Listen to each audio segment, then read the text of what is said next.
when I look back in my journey of like 35 years, I do not regret a single thing that I did or that has shaped me to be who I am today. Because if I hadn't done those things, त्यो हरेक कुरा नभइदिएको भए हैन, every single thing, everything adds up. mistakes, failures, Absolutely. all the good things that happened to me, all the bad things that happened to me, it's all added up to the moment that we're sitting here right now today. Absolutely. Character building, right? It starts, your negative times, your difficult times, they test you and try you so much more. And that's where you build character. And I think that's so important. Every time I'm low in my life, I write so much more, I think. And when you write, you're reflecting and you're thinking. It helps you clarify how you're thinking and what you feel, right?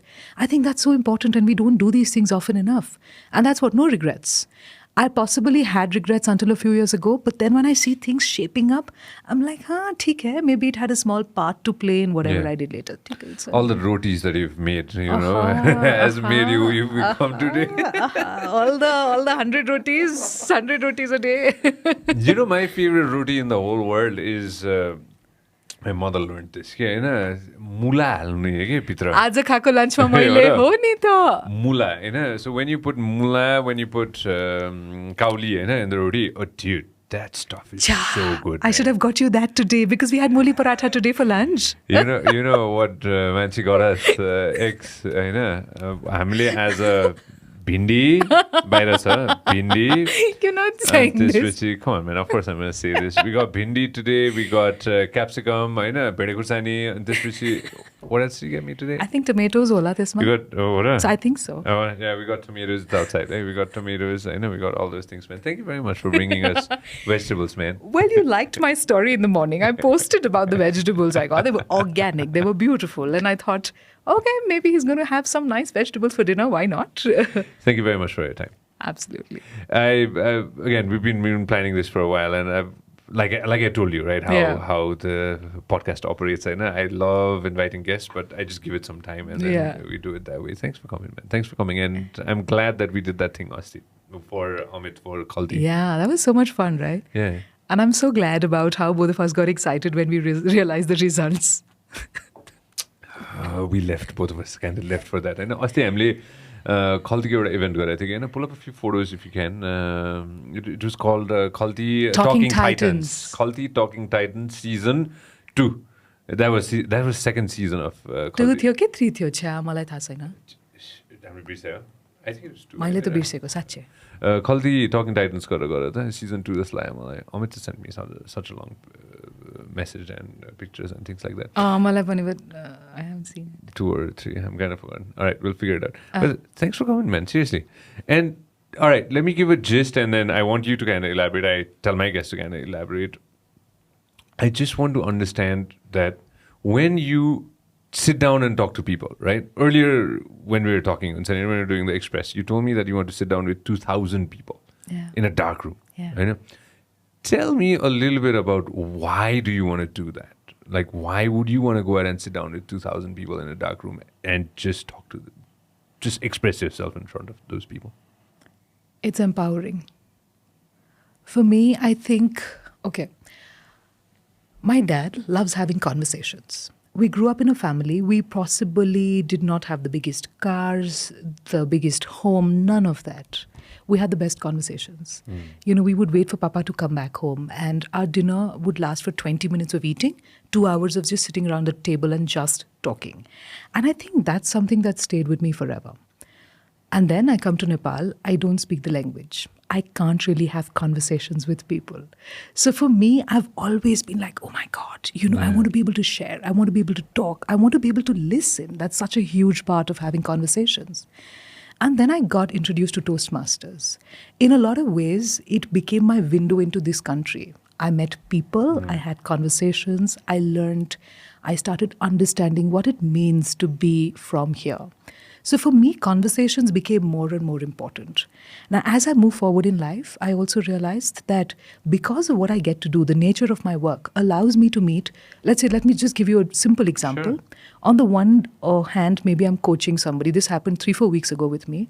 I was coaching a girl, oral oncologist. So she's telling me everything about cancers, right? So I'm listening to her because she has to prepare a speech she's going to make in front of government officials. The next day I'm in Sikkim, I'm speaking to cricketers and I'm training them on how to communicate on the field, off the field.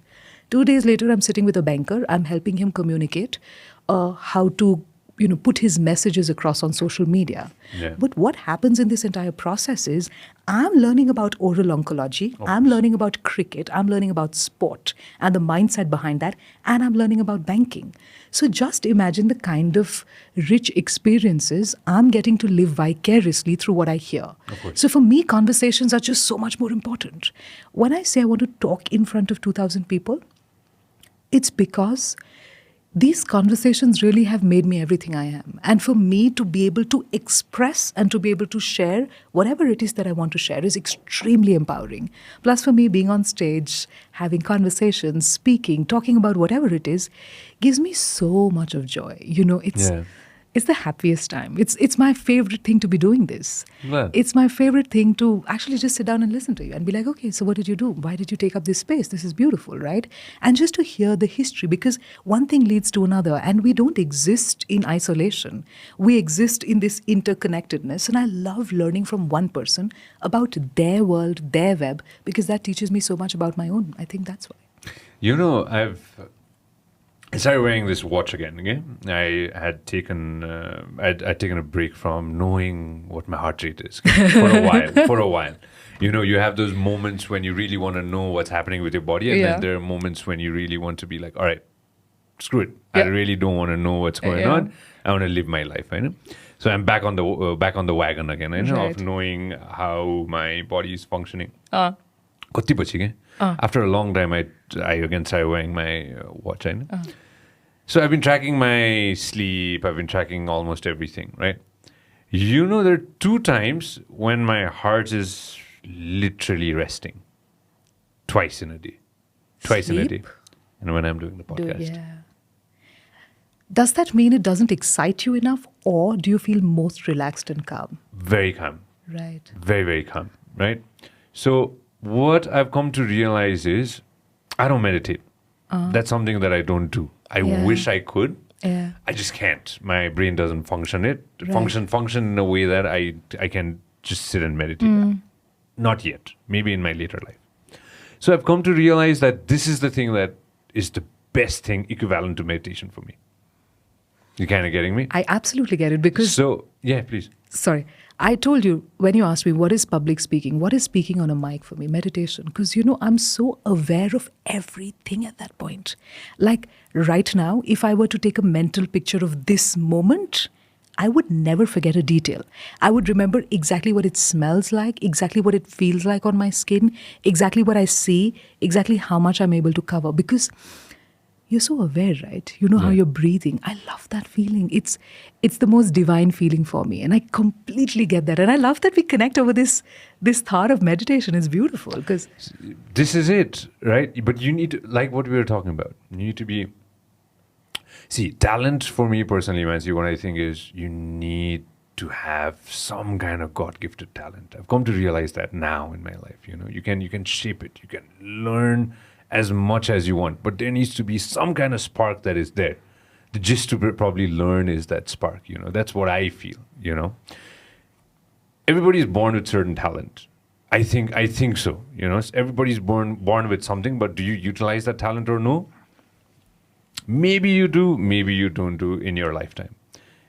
If you get to utilize it and shape it according to how you perceive yourself to be by utilizing that talent, oh man, if you get to do that, that's fantastic. Like we were talking about Steve Jobs, right? Maybe his talent was not being the best CEO in the world. Maybe Steve Jobs' talent was not to go out and be the best of the best in all the fields, but his talent was he had that creative mind, right? We were talking about, right? You were explaining to me earlier, right? You want to elaborate on this so that everybody understands what you're talking about? Sure. So we started this conversation very differently, right? Steve Jobs was the example I gave you. But, okay, so I'll do it in two parts, right? Firstly, talent, okay? Yeah. What percentage do you think talent plays in an overall person's development or success or whatever you may call it? Katiko talent hunsa, katiko hard work hunsa, ani ke hunsa? You're asking me? You want me to go 100? You want me to figure it out? Like Talent? break it up. किन मेरो पनि एउटा idea नै छ हैन I'm not sure. I mean, there's no way of verifying this. Yeah. मलाई लाग्छ it's 20% talent. Okay. 75% hard work. Okay? Talentलाई स्किलमा convert गर्नु पर्यो. You know, you've got these fabulous, like मेरो स्कुलमा थियो हैन. Okay, strange story. I was extremely scared of being on stage in school. Extremely scared. Yeah. Why? I thought I was horrible at it. There were girls who spoke beautifully in front of a camera. Camera to थिएन, probably on stage त्यतिखेर, right? Girls who were so confident, people who held the mic and they had all the command and all the flair in the world. When I tried to sort of measure up, and I could not. I was nobody, right? So for me at that point, I was so scared of going up on stage. I went up on stage once and I completely messed it. These guys were certainly more talented than me at that point, right? Some of them went ahead and became doctors. Today, when you equate the two of us, because of the fact that I've just got so much more exposure in this field, because of the fact that I have put in those 10,000 hours into speaking and into developing that talent, whatever I may or may not have had at that point, into developing it and making it into a skill, a marketable skill that sells, today perhaps they are obviously doing surgeries and brain surgeries and whatever else that they're doing, the wonderful things they're doing with their lives. Yet, today when you compare us, I might be better on stage than them. So, त्यो बच्चा बेलाको त्यो जुन childhood, त्यो जुन raw talent थियो, त्यतिखेर I used to think I'm nobody in comparison to 95% of these people here. Yet, just because of the fact that I enjoyed this so much, and I started putting in that work and I put in the hours, slogging through the difficult bits of it, today I think त्यो talent को त्यति value छैन होला. Maybe it is more about the fact that I built up that skill over the years. So for me, it's 20% talent. Of course, they had an edge over me. Of course, maybe I also had this talent and I didn't know about it. So 20% hola. Maybe your voice quality makes a difference, right? Maybe just the fact that you've been privy to these conversations. You hear these wonderful things and you sort of shape the way you think on the basis of that. Maybe I was lucky that way. Maybe I could process all of this. However, the hard work and the grime and the dirty job of staying up at night and looking at yourself in the mirror and preparing like a crazy person, just the fact that I did that has now maybe given me the skill that is needed. So talents are 20%, 75% hard work. And what's the remaining 5%? Being at the right place at the right time. But trust me, luck bhanda nahi hai na. Mero life my, I'm lucky. I'm privileged that I got the education I got. But I've since just relied on hard work. Since my education, it's always been just hard work, just powering through one failure after the other, one struggle after the other. It's been just 2 or 3 years since I feel somewhat fulfilled in what I'm doing. And I see that, okay, isko result आइरहेछ तर यति वर्षसम्म त कहीँ पनि थिएन नि. So I think it's been more about resilience and powering through and the mindset rather than luck in my case, perhaps. But 20%, 75 and 5% of that. I mean, that's how I look at it. That's how you want to go ahead and divide it up. Fair enough, man. If that is how you think it's going to work out, that spark that I was talking about. Okay, I was trying to explain to you about politicians, right? Right. I've sat down with a politician now that I can say was not a politician before I sat down with him. Or I've sat down with politicians who are like thoroughbred politicians who've been doing this for like all their life, The qualities, there's something in them. You know what I mean? There's something in them, and there's something in him or her. There's something in them that makes them who they are. It's that spark. You can see it in their eyes. You can hear it in their voice. Yeah. That okay, this guy is a politician. This guy is definitely going to be a politician. He's going to be the prime minister, not the prime minister. Or she's going to be the prime minister, not the prime minister. You never know. Right. But this person's a politician. That specific thing that you have. And I believe that comes with like every single job that you do. But like you said, at the end of the day, you have to go ahead and sculpt it, and you have to go ahead and work on it, right? Motivation is, Mannsi, for me, one of the reasons why I do this podcast, and one of the reasons why I invited you was I really want to talk about motivation as well. A lot of people, I want to acknowledge this today, and I want to understand your perspective of how you see it, right? A lot of friends send me messages every single day. I barely acknowledge it. Every single day, a lot of people send me messages saying they're motivated by listening to this podcast. They're motivated by the conversations that they heard from the people that I invite on the podcast. Somewhere or the other, majority of them take it positively. Now, I constantly think about it, like how we're making an impact right here. And one of the major reasons of doing this podcast is to motivate, of course, the youth as well. Just talk. I wrote a piece today. I was reading up on this author, and I kind of read something some time ago, and I kind of wrote that today. The whole idea of a democracy is it starts with conversation. Absolutely. Right? Adding to that, the motivation that you need. Not everybody all the time is super motivated and super determined. Neither were you, neither was I, if I can talk on your behalf, right? We all have those down days, right? How to stay motivated? What's the key, according to you? Oh, that's a great question. You know what? Here's the point. I've seen so much of struggle in my life, in all sorts of ways. I know the other side. I know what happens when I'm not motivated. I know what happens when I'm not working. I know what happens when I'm not giving my 100%. You know what I mean? I've seen that. I hate that. I hate being that version of me. I love this version of me that's motivated, wants to wake up in the morning. I'm so eternally grateful that I get to do the work I get to do, which is why I'm so motivated to do it every day. Because for so many years in my life, I was just looking at getting out of the house and getting work that I wanted to do, that I enjoyed doing. Yeah. Now that I got it, nobody's going to stop me. And I'm not going to let my own lack of motivation stop me. For me, I'm so grateful that, let's say I'm here talking to you today. Tomorrow I'm going to be coaching somebody. Day after I'm going to be working on some company, something. I'm so grateful that these people are interested in speaking to me, in associating with me, that I'm motivated enough already. For me, I think the fact that I've had so many years of struggle and darkness, that when I can see a bit of light, I'm like, I'm going to take it with both hands, and I'm going to make sure I stand up, suit up, show up, and give it my best every single day. So when life is giving me things, finally, the things I want, I'm not going to leave a moment of cherishing that and taking all of that in. So for me, motivation che garo kaile kai huncha, but it's also then about discipline. It's about having the right habits. It's about putting in the work there. There are motivation, now that I'm getting to do what I'm so grateful about getting to do, I'm not going to stop it. Let's say you told me tomorrow, Mannsi, go and work in a bank. I promise you I would be like, Sanjay, right? I don't enjoy that stuff. That's not my field. I'm not good at it. I don't get any kind of joy out of it. But just the fact that I'm here, if you tell me, okay, Mannsi, this podcast is going to be recorded over 3 days. You have to wake up at 4:30, be here at 5, call time 5 a.m. I will be here.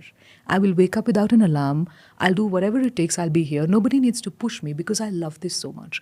I'm so passionate about doing the things I do that I would just put in everything. And passion, Jun word छ नि हामी एकदम loosely use गर्छौँ के passion, म passionate छु, I'm passionate about singing, music, whatever. तर passion word को real meaning के हो त? Where does the word come from? It's an English word, passion. But the root of this word is patior, P-A-T-I-O-R. It's a Latin word. And strangely, the word patior is not happiness, joy. You know what it means? No idea. To struggle, to suffer. And the word passion, if you look at it, gets its roots from suffering.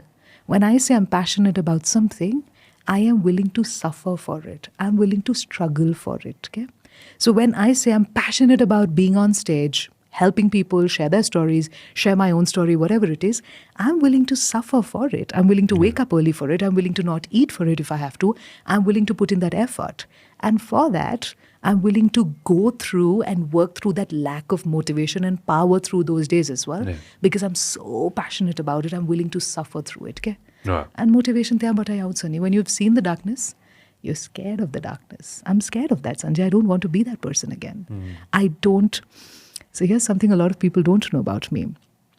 After my son was born, I was So I've grappled with depression, mild depression, twice in my life. Once in 2008, when I had just come into Nepal, I was trying to find my feet around here. I didn't speak the language. I didn't have any friends outside of my house.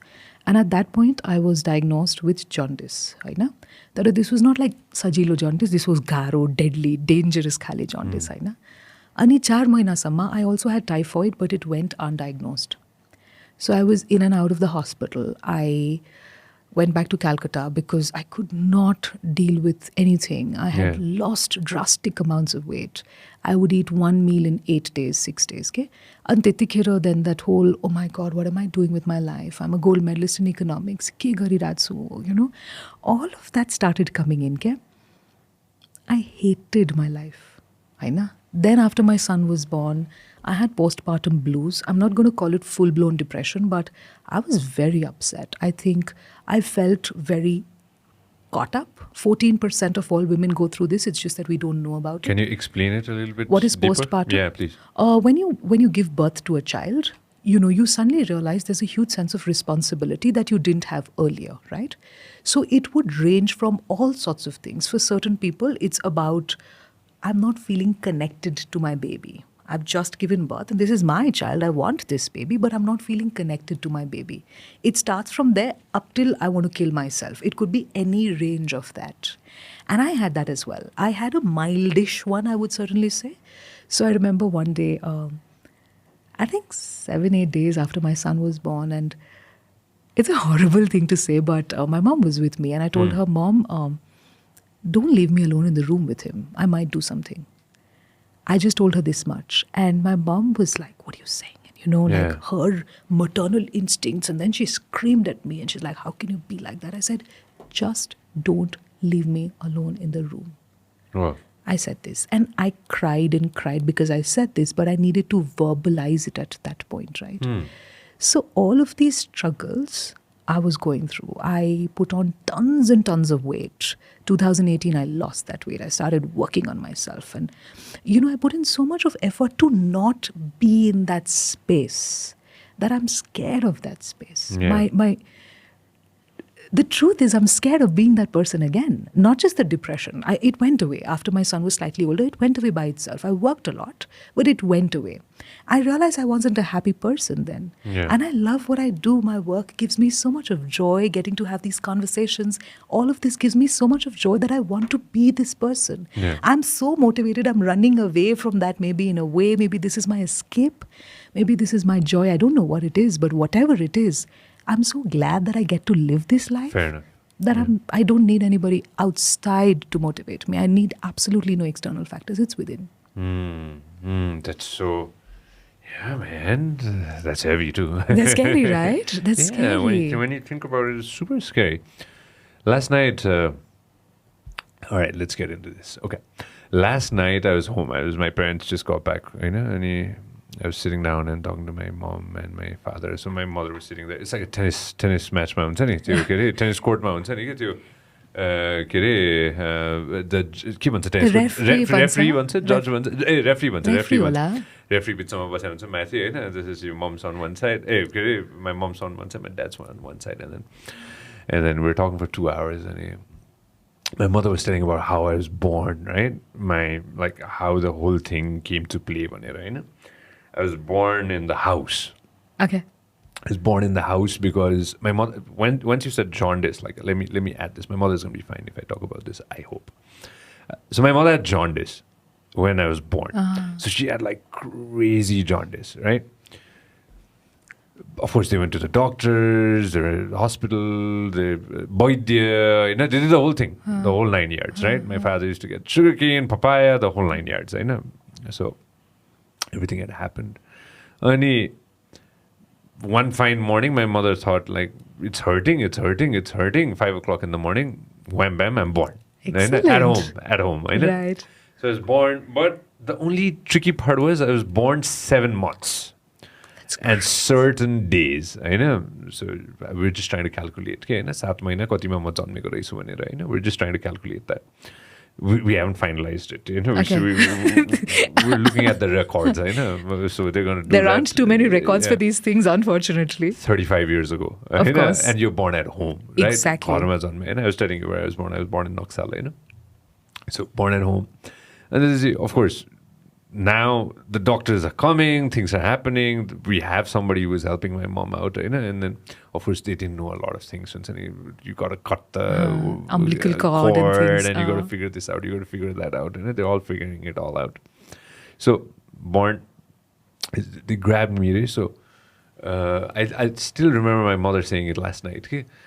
There's heart beating in my chest, heart beating in my head, and then there's some kind of beating here as well because I was born in 7 months. What does this mean? I don't know. So there's like a heartbeat kind of thing here, like a pulse. Yeah, there's a pulse here, pulse here, pulse here.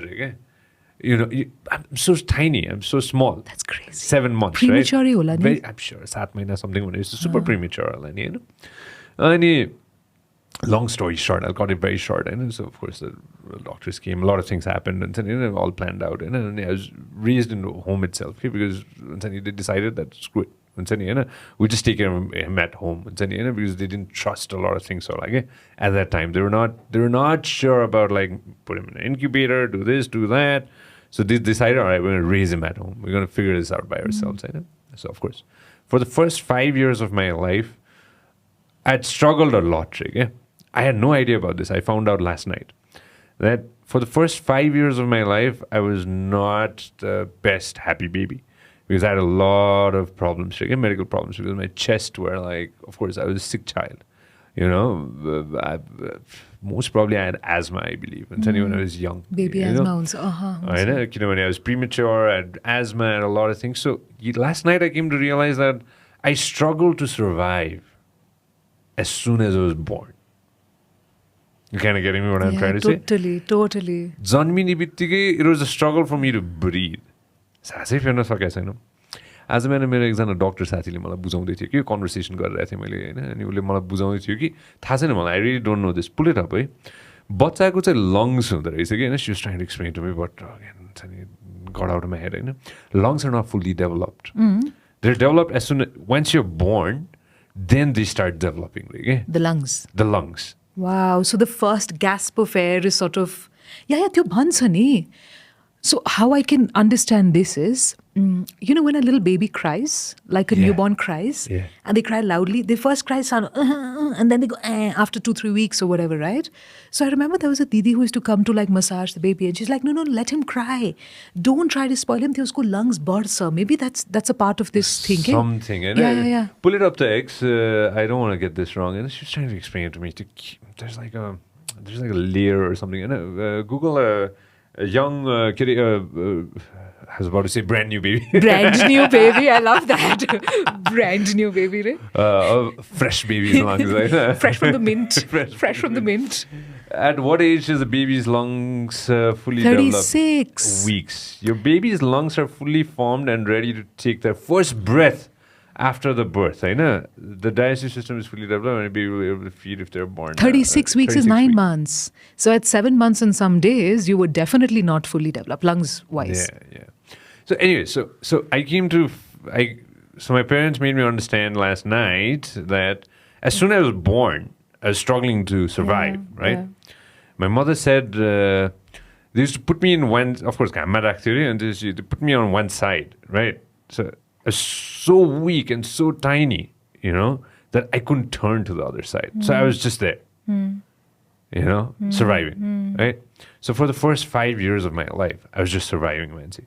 I was just surviving to stay alive. Do you have any memories of anything in those first 5 years?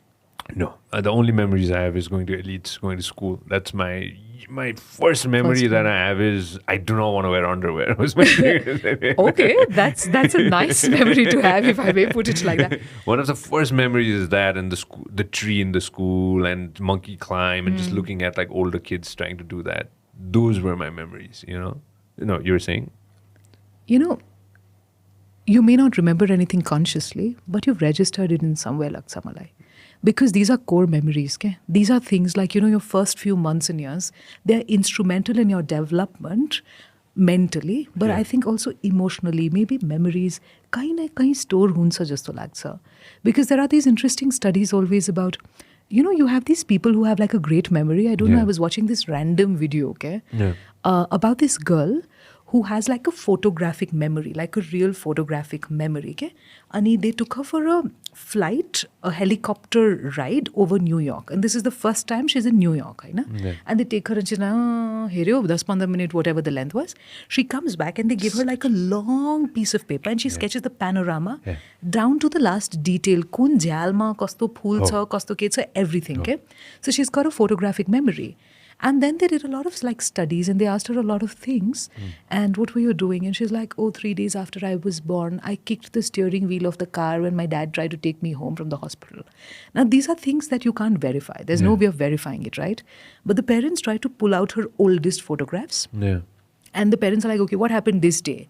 She's like, I was wearing this, then this one bumped their head, then that happened. Remembers And she everything. gave certain accurate kind of images, and she managed to sort of literally, vividly point out details. Okay? So this scientist is like, you know what? Each one of us has these memories stored in. This girl just has access. And at will, she can go back and access that memory and pull it out and bring it out when she wants to. Not all of us can do Yeah. that. There are हाम्रो पनि त्यो storage system मा कहीं न कहीं file भइसकेको छ. We just don't know how to access it. I'm sure we Maybe will. it's there somewhere. I'm sure it is, right? So, right from the get-go, there's no plan B for me. Yeah. Plan B is death. I came to realize that last night when I was listening to my mom and dad, right? Plan B is death. If I don't breathe, I'm making it, man. No chance. A 7-month-old, 7 months something days, we're figuring that out. By Wednesday, we'll figure it out, you know? 7 minutes ago, was like, chance छैन. And I'm talking about 35 years ago, Yeah. right? And so there's no plan B. And I came to realize that last night that there's no plan B for me at all. So there's always going to be plan A. And that's the reason why I've been pushing for plan A all the time, because I don't have a plan B. Yeah. And I never make plan Bs because you have to. I work so hard to make sure that that plan A succeeds. Because as soon as you have a buffer or plan B, that A is not going to, you're just losing out on plan A. Yep. Right? त्यो जे काम गर्छु भनेर लागेको छ होइन त्यो भएन भने म यो गर्छु भनेर सोच्ने बित्तिकै there's a mistake, right? So, Absolutely. So I came to realize that last night, that, okay, so probably that is the fighter mentality that I have as soon as I was born. That shaped you in some way. Right? So, right, that's the same conversation that I was carrying forward with. Even with these people, XYZ, I gave an example of politicians, right? You have something in you that shapes you to do what you do. It's right there as soon as you're born. Yeah. I feel it that way. That's my own personal Wow, belief. okay. You know what I I mean? like that. Yeah, I like that.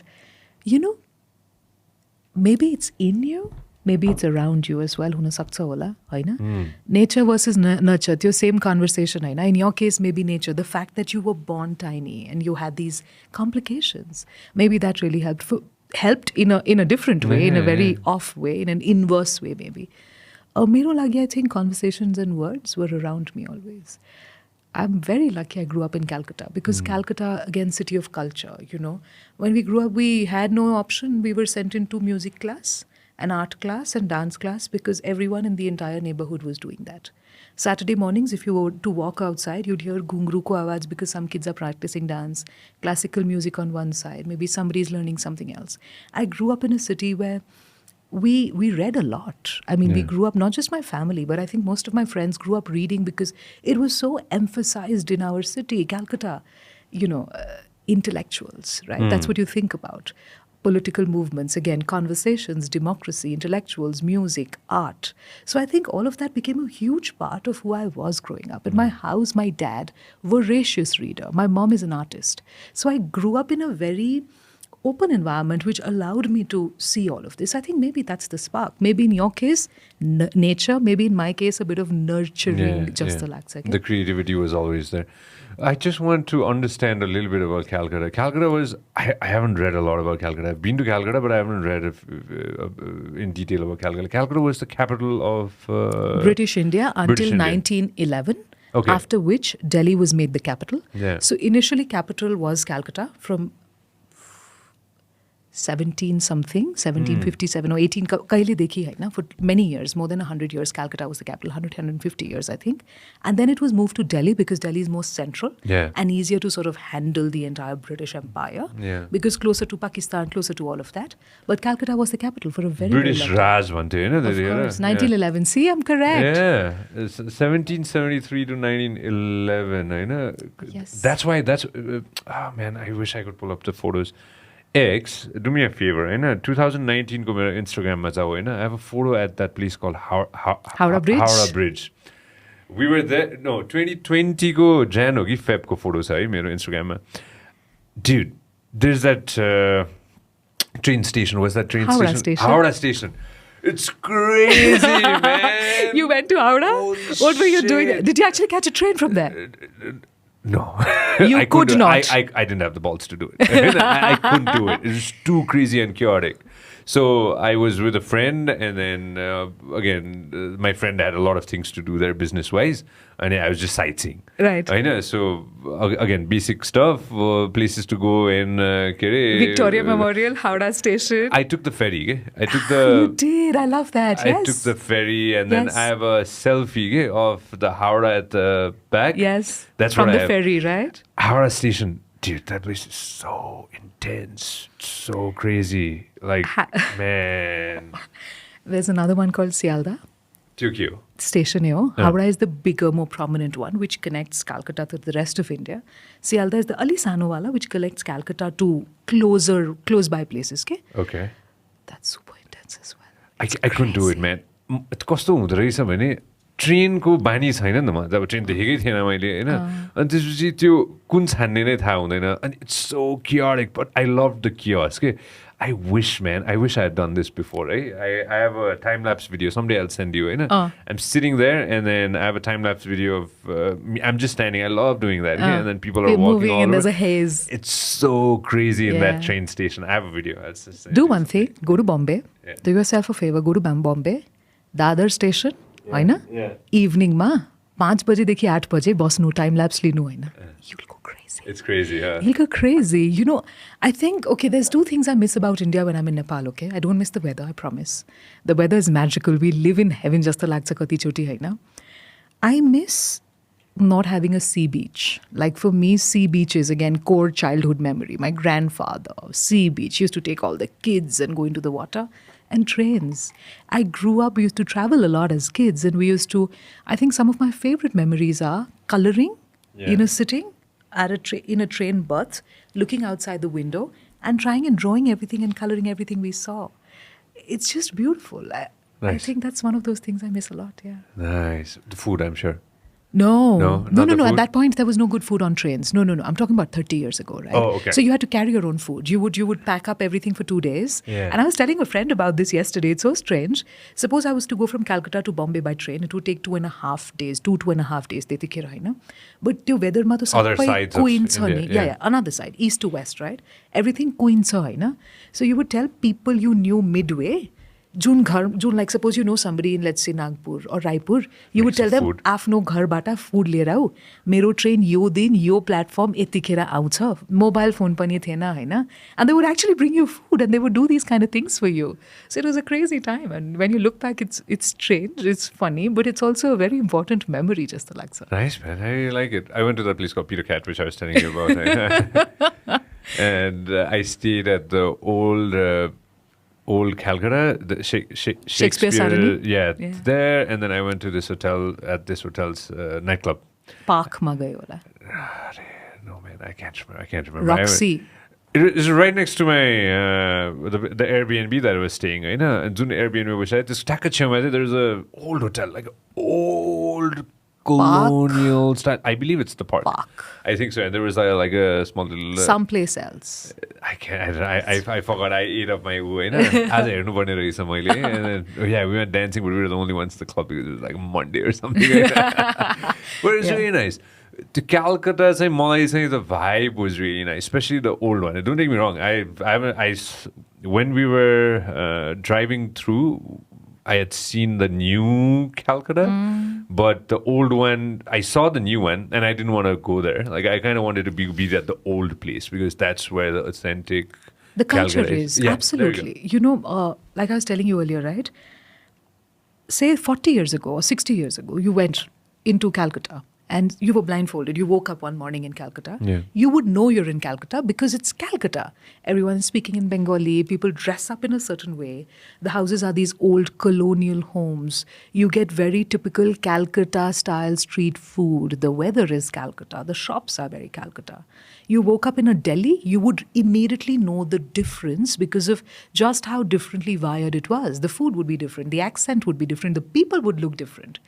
You woke up in a Bombay, again, very different. But with this capitalism and with this consumerism, what's happening is the same chains, the same malls. Yeah. A mall is a mall is a mall, no matter where you are, right? So, the modern parts of any city look very similar. And Indore, a Pune, a Bombay, a Calcutta, if you wake up in the IT hub of each of these places, there will be a barista, there will be a cafe coffee day, there will be a Subway, there will be a Starbucks, there will be a something else, there will be 5 clothes shops, there'll be a Pantaloons. Everything looks the same. Everything is glitzy and glamorous. But so much of our culture is being diluted. त्यो भएर मलाई काठमाडौँमा हुँदाखेरि I love the fact that there are still lanes that are meandering. There are still parts in, let's say, Patan. Yeah. You've got these tiny lanes, right? Sunlight doesn't even enter. त्यो हुन्छ नि कुनै लेनमा छिर्न बित्तिकै चिसो लाग्छ because they haven't seen sun. It's so tiny. It's got these cobblestone kind of roads. I love those things because that's so Kathmandu. You can't get that experience anywhere else in the world.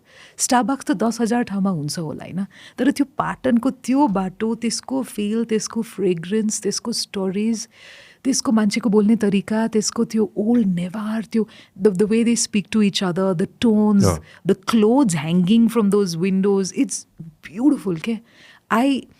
For me, I love that. I mean, I'm not a very wilderness khalko person. I don't want to do mountaineering. I don't want to do trekking. I love exploring old parts of cities, that culture, the sounds, the feel of that. And that's why I think Patan, Bhaktapur, Panauti, oh my God, I love these places. Nice, man. I like that you said Panauti. I really like that. You like Panauti? Yeah, I like Panauti. I was at Panchkhal the other day. I really love that place. I'm thinking of doing something there down the road. I love the feeling of red soil. Yeah? Absolutely. I can't explain it. I just love it. The rato mato because it's very, I don't know, for some reason, every time I leave the city and I go somewhere and I start seeing red soil, I feel happy. Like I feel different. I feel really happy. That's why. Do you realize it has a different fragrance? That I don't know. It smells different. That gaunko त्यो red color ko त्यो जुन soil हुन्छ नि, when the rain falls on it, it smells different. It doesn't smell like our brownish yellow wala the muddy wala. It's got a different feel. I like it. I know this because Calcutta Sangeet, there's a place called Shantiniketan, Bolpur. You've heard of Rabindranath Tagore? Yeah, of course. Right? So he wrote the national anthem of India and Bangladesh both. So he had a university there called Vishwa Bharati, if I'm not wrong. And Bolpurma, that entire place is built on this red sand, this red matto. It smells different. It feels different. I love that. I love those old culture wala places. Beautiful. Yeah. Find out, Google this. I just want to understand, why is the soil red one? Which chemical? Iron. Iron? Is it just iron? I think so. Oh, yeah? Iron is red. Hunsa hola. Because it's alluvial or something. Testo hunsa ni. Alluvial iron-based soil, I think, is reddish. It's right there. My geography teacher is going to be like, no, but I think so. I think it should be alluvial iron-based soil. Yeah. Oh man, my bio teacher must be like, dude. Please be iron. Alluvial. There you alluvial. Go. See, iron chucky. Bye, here no milso. Red. Hold on. Red. Go back to the same one. We'll pull it up. We'll pull that up. Red soil is a type of soil that typically develops in warm temperature and humid climates and 13% of Earth's soil is red. Alluvium. See? There you go. I deserve something for this. I deserve a prize for this. Do we have a hamper? Give me a red soil hamper. A red soil hamper. Give me a hamper. Give me a hamper. No, we'll give you a hamper. Of red soil. Of red soil. Give me a hamper. No, we'll do this right now. What hamper do we have? Give me a hamper. Oh, God damn it. We have a hamper. This is hilarious. This is like a geography exam for which you actually get things. And geography ma I was a good student, yeah. I used to love geography. Sweeto teas. This is We're really doing this? Fantastic tea. Why not? You asked for it. There you go. Thank God we had a hamper. So we got sweeter cheese. You get this. What else you got? Oh, It's nice. what's Thank this? you. Oh, Jigu shoes for winter. There you go. Ooh. You get this too. All right, there you go. Thank you. That's wonderful. Thanks so much. Back and put it back and give it to you on the way out. This is so cute, Tara. Oh my We God. have. What else do you want? No, I'm going to answer some more questions. Ask me about more soil. You want more things? We got more gifts, I'm sure, man. The red soil is like, it's fantastic, man. For me, like it's really nice. And I'll tell you why. I'm a summer person. I like summer. I do not like winter. I'm not a winter baby, you know? Even though I was born in October. So every time I get out of Kathmandu and I go somewhere else, which is warmer than Kathmandu during the winter months, it feels nice. So every place that I go to, which is super warm, has red soil. Okay. Kind of. You know, Okay. so it feels really nice. So that's why probably I like that vibe, okay? And probably that's one of the reasons why I like kind of like the पाँच खालको माथि चाहिँ अलिकति रातो रातो रहेछ कि हैन मलाई मन परेको थियो कि and it's really near That from place is Kathmandu. wonderful. I love the fact that it's a valley just like Kathmandu, so close to Kathmandu. I think Pachkal is amazing and it's so rich and green. के त्यो माथि, I don't know, त्यो माथि त्यो लस्सी पसल छ नि जाने बाटोमा, when you stop and you have lassi and then you see the whole thing. Yeah. It feels like in my head, and we've done this, we did this 2 weeks ago. Yeah. So we're having lassi and we're sitting on one of these terraced wala restaurants, Yeah. these tiny roadside places, haina? And it feels like in my head, Kathmandu must have been like this 40 years ago, okay, when I was not here. It must have been like that. It must have been green, verdant, beautiful, valley, amazing views. Yeah. And I just love that. I love that. Yeah, man. A couple of weeks back, we were out, होइन? X, where did you go? Shivpuri, होइन? We had the Shivpuri Heights cottage. We were there and we were talking with the owners and the owners were telling us that पहिला चाहिँ हरियै थियो अरे के कति ठाउँसम्म हरियै देखिन्थ्यो अरे कि उनीहरूले सुरु गर्दाखेरि when they started back in 2000, 2001, you know. Of course, अब अहिले त बुढानी content is changing to Shivpuri is changing as well, होइन? So back in the day, I'm sure Kathmandu was a completely different place back in the day, like 40, 50 years ago. It was now it's become a concrete jungle. And I don't know, for some reason, I like it. I like it a lot because once you're born and here and, you know, it doesn't matter, okay? Like, however you're going to shape it, however it's going to be, it's still going to be the same Kathmandu that I knew when I was growing up. You know, you grew up here, right? I didn't grow up here. And still Kathmandu feels like home to me. More than Calcutta. Now when I go back, Calcutta is too big for my liking, just to lagcha, okay? There's a sense of anonymity in Calcutta. Nobody knows anyone. No one cares about anyone, just to pani lagcha, okay? In Kathmandu, okay, so I'll tell you when I realized this, okay? We were traveling for Imagine Nepal 3-4 months ago. Yeah. We went to Chitwan, we came back. And we were coming closer to Kathmandu. And my smile is becoming bigger and bigger and bigger and bigger. They're like, ma'am, ramailo bhayo na, yati ramro thak gaye. I said, of course, I enjoyed all of that. But coming back to Kathmandu gives me a sense of peace that nothing else gives me. I came to Kathmandu and I'm like, we're in Kathmandu. So the driver guy stopped us at a Bhat Batini. You know? We had to go and buy some basics. And I'm in Bhat Batini. And I'm like, this is not even the Bhat Batini I normally go to. I go to Naxal. It's close by. And I'm just in a Bhat Batini and I'm like, I miss you. You know what I mean? Just the ghar farkera, euta peace, euta comfort ko feeling cha. I get that now in Kathmandu and I don't get it in Calcutta. I grew up there, I lived there. Maybe it also has to do with the fact that I grew up in a different house and now my parents have moved. So त्यो toll change bhoera, ab ekdam modern concrete, ekdam skyscraper ma basne. That I grew up in an old house, 100-year-old house. And त्यो घरको feel र अहिलेको feel पनि छुट्टै छ होला तर काठमाडौँमा त्यो एक जुन अपनापन छ नि when you get out of your home you meet somebody you're like hey I know this guy you know the चिया पसलको दिदी you know the next guy the neighbor and you know the neighbor's dog and that feel I don't get anywhere else just the लाग्छ I love this city oh my god I love it so much. Good man, I'm glad. I love it. You know I love Pokhara for vacations. I love going to different places but I will always want to come back. I don't want to live somewhere. The other day I met a couple and they're like oh we're planning to move to Chitwan and I'm like okay, what will you do there? They're like photography, this, that. And they're very like nomadic and very cool khalko, hai na? And I'm like, I can't live outside of this city. Okay? Kathmandu has like pulled me in the most beautiful way. This is it. A couple of days back we were talking about where would we move, होइन? हामी कहाँ move गर्ने कुरा थियो रे? Where were you thinking of moving? तपाईको त्यो त्यो धुल खेल्नेको ठाउँ होइन। 5 खाल पाँच खाल My husband wants to retire there पाँच पाँच खाल हाम्रो चाहिँ आइडियल चाहिँ कुन भन्नुभयो पोखरा म त रिटायर गर्छु कि त काठमाडौँ कि त प्यारिस मेरो नो इन बिट्विन ए हो र मेरो दुइटै हो I'm going to retire in Pokhara, man. Man. Okay, fine. You can visit me in Paris. I can visit you in Pokhara. Okay. Sure, man. Come over. All right, let's tell everybody about Imagine Nepal. Tell everybody a little bit just about what is the show about. Oh, the show? It was a show where 7 different content creators from 7 different walks of life were invited by Uptrendly to create 7 different videos on the 7 provinces of Nepal. So it was a very challenging experience, of course. It was a huge, long show that lasted longer than I expected it to, than I was told it would.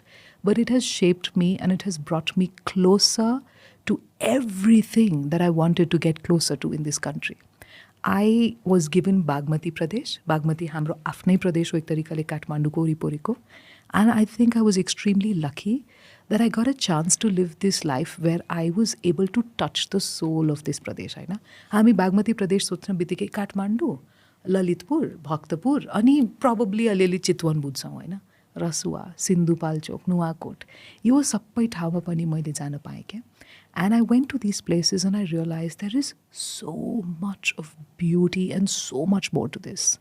And then after we traveled for 25 days, we had to come back and we had to make videos on 7 categories. And ityo banaira, we had to go on stage and talk about our videos. And it was a competition. And perhaps it was one of those things that I've had mixed feelings about for a very long time. When I was doing it, when it was initially pitched to me, I said, no, ma gardina, 25 दिन को travel गर्छ, गाह्रो छ हैन. Then they convinced me. I fell in love with the idea. I was traveling, I loved it. There were moments which were very disappointing and painful, yet I loved the entire experience. When I came back, then I'm like, oh my God, video editing isto hunsa. And I'm like, dang. It was like, it was hurting my brain jasto bhayo, Hahn. It was a very stressful, strenuous experience for me because I'm not from the field. I'm not a video maker. I'm not a content creator. People don't get this sometimes because they see me more on YouTube. I'm a corporate trainer. My comfort zone really is a boardroom, not the wilderness.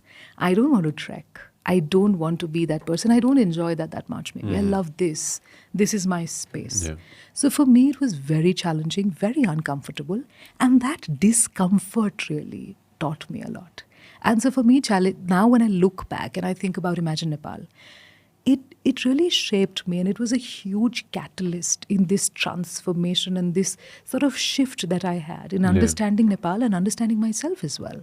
Because it's only when you travel with strangers for 25 days on a strenuous, crazy, hectic schedule with so much of pressure of every kind on your head that you realize exactly what you're capable of handling and what you're capable of not handling. Yeah. So yeah, it was beautiful.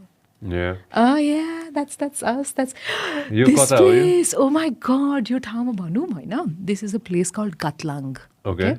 Yeah, see? Gatlang, right? I have to tell you about this actually. Oh my God. Sure, go for it. This is a place called Gatlang in Rasuwa, Hahn? Close to the border, Mathi, Tibet-China border. And I went to Gatlang. So how did we discover this place? I was like, we had to make a video on the topic that was given to us was unexplored. We were just given one word, one video, unexplored. अब यो वर्डलाई लिएर तपाईँ जे पनि गर्न सक्नुहुन्छ. I was very sure, मेरो यो idea थियो, मलाई यो videos बनाउनु पर्ने छ टुरिज्मको लागि, ब्रान्डिङको लागि. अब कर्पोरेट फिल्डबाट भएको मान्छे, I always, before I do something, I'm looking at the end goal. What do I want to get out of this? So if I'm making this video, मेरो end goal के हो? अहिले यहाँ छु, म unexplored एउटा ठाउँको बारेमा video बनाउँछु, so that I explore it in my way, and people who watch the video then want to explore that place. That was my idea. Very simple, very ABC खालको. So we were looking at unexplored places in Bagmati Pradesh. Unexplored sa kehi aena. You know what I mean? Khoje. The first so Google. That's the first thing on Google. Nothing comes, right? After 5-7 days of just searching around Rasuwa, Google Maps, I saw this, it's not even a dot on the map. Okay? I just saw a photograph of this hill with homes, and each of these homes had like a black roof. Okay? The chana was black in color. कुन ठाउँ हो रे त्यो photo एउटा photo छ, त्यसको versions अलिअलि different edit गरेको versions all over the internet त्यही पाएँ. केही खास पाएन. GOTLANG गोथलाङ जस्तो पनि स्पेलिङ थियो, स्पेलिङ पनि थाहा पाएन, नाम के. Then there was an article in French about Gatlang. Now I understand a bit of French. So what I did was I took up the challenge. Had it been German or something, I wouldn't have even bothered. The article khole, ali bujhe, jun word bole na translate, Google Translate ita uta garera. I realized this is a good place. I want to go to this place. Hamro Bagmati Pradesh ma cha. And we went with a completely open mind. My idea was, of course, this is not a developed place. Of course, this is not a place that's on the map as such. Of course, this is not a place where I expect to live in a 5-star or a hotel either. But this place is interesting. And I went at that point from the point of view of a curious marketeer, not an explorer, not a documenter, a curious marketeer. My lens always was going to be positive. Okay? I knew अब म टुरिज्मको लागि गइरहेको छु. त्यो गरिबी मलाई देखाउन मिल्दैन. त्यहाँ कुनै अभाव छ त्यो चाहिँ देखाउन मिल्दैन. त्यहाँ कुनै प्रब्लम भइरहेछ, अफकोर्स प्रब्लम भइरहेछ, सबै ठाउँमा भइरहेछ. काठमाडौँमा पनि छ, लन्डनमा पनि छ, प्यारिसमा पनि छ, क्यालकटामा पनि छ, एभ्रिवेयर छ, होइन? त्यो चाहिँ नदेखाएर, किनकि मलाई त यो ठाउँलाई इन्टरनेसनल प्लेटफर्ममा सोकेस गर्नुपर्ने हो. म नेगेटिभ देखाउँदिनँ. म क्युरियोसिटीलाई एडप्ट गर्छु. That's going to be my tone, that's going to be my narrative, and I am still a marketeer. So म राम्रो कुरा मात्र देखाउँछु. एन्ड गतलाङमा गएर the video we made was I stayed in a homestay. And I said, I'm going to have a camera. I had an instant camera with me with 5 rolls. Actually, 5 bhanda basic थियो किन कहिले काहीँ बिग्रिन्छ नि त्यो photo लिँदाखेरि and you don't know how to do it right. I had that. And every morning, I would give myself a challenge. I'm going to walk around and I'm going to take pictures. And I'm going to come back and my team, I'm going to talk to them just like this about what I saw that day through those pictures. Yeah. Right? On the first day, I'm walking around aimlessly, randomly, like this, Hinira, I saw chortens, right? Chortens, you know about the Buddhist structures and where it's basically like a sign of reverence, right? So you're respecting your ancestors. I saw chortens, I took a picture. And I'm like, these guys are spiritual, right? The next day I see they've got these beautiful homes, all destroyed in the earthquake. Garma bhitra che khas che kehi chaina hola. Tara, bairako jun jhal cha ni, they've got beautiful carving. It's wonderful. Everything was destroyed. This carving is expensive. Still, people saved up money to do this again. Okay? These people are so closely connected to their culture, to who they are. Okay? Tyo pani malai tha payo. So next day I took a picture of like the carvings on the windows. After that, I saw that people are extremely, self-sustaining. Everyone's working there. एउटा ढल बनाइरहेको थियो कि सबैजना मिलेर आफै government के गर्छ, यो के गर्छ, त्यो जिल्ला विल्ला नथिङ. आफै खनिरा, होइन, केटीहरू टक टक टक टक स्टोन काटिरा, केटाहरू डिग गरिरा, then they'll give it there. It was a proper system that they had worked out. Maybe they were being funded by somebody, but they were doing all of this, okay? Self-sustainability. Next day we see everybody out there right now is close-knit. I speak to a lady for 10 minutes. After 10 minutes, and I said this on air as well, I speak to a lady for 10 minutes. Just generally, she has a little baby in her arm. And she speaks to me for 10 minutes. Normal conversation. Right? And then after that, she's like, Jwai ke garcha? And she asked me this and I'm like, Jwai? Ko Jwai? Right? Jwai ke garcha? And I didn't understand. And she asks me again, Jwai ke garcha? And then she said, Tapaiko Buddha, Tapaiko Shriman. And I'm like, what? In 10 minutes, this woman has literally made me a daughter. And that's the kind of close-knit, that sense of community, that sense of non-transaction that they have in Gatlang. And the final day, the homestay I was staying at, I took a picture of this lady with 5 kids running this little thing by herself. I was sleeping, helping her cook. Sisnu tipeko sange, haina. त्यो एउटा डाँडामा गएर सिस्नो टिपेको सँगै बनाएको. It's not easy to tipo sisno just by the way. It's not easy. To climb that hill is also difficult, right? It's laced with sisno, होइन? त्यो सबै गरेको. But this lady, when you ask her about her life, and I asked her, are you happy, भाउजू? She's like, very happy. I've got everything I need, होइन? त्यो दिन मैले के realize गरेँ? We have got it wrong.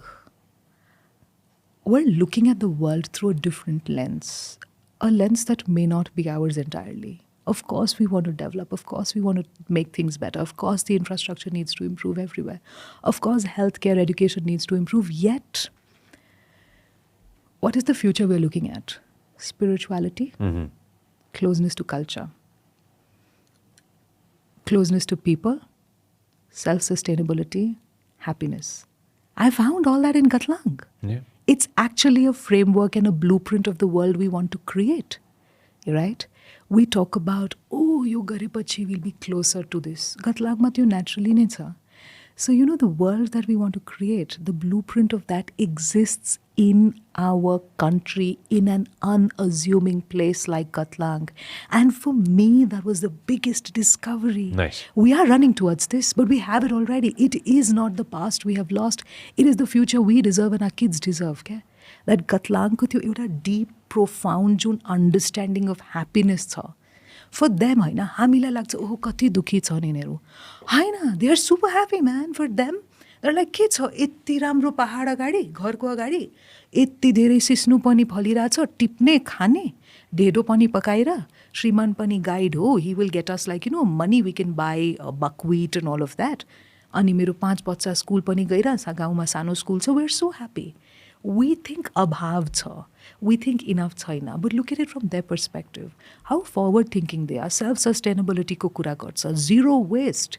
They don't waste anything at all. Everything is reused. Everything is reused.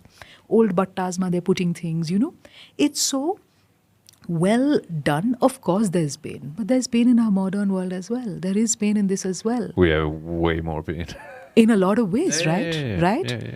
And these guys are just so much happier, just so much more at peace, just Beautiful. so much more painful, so much more peaceful.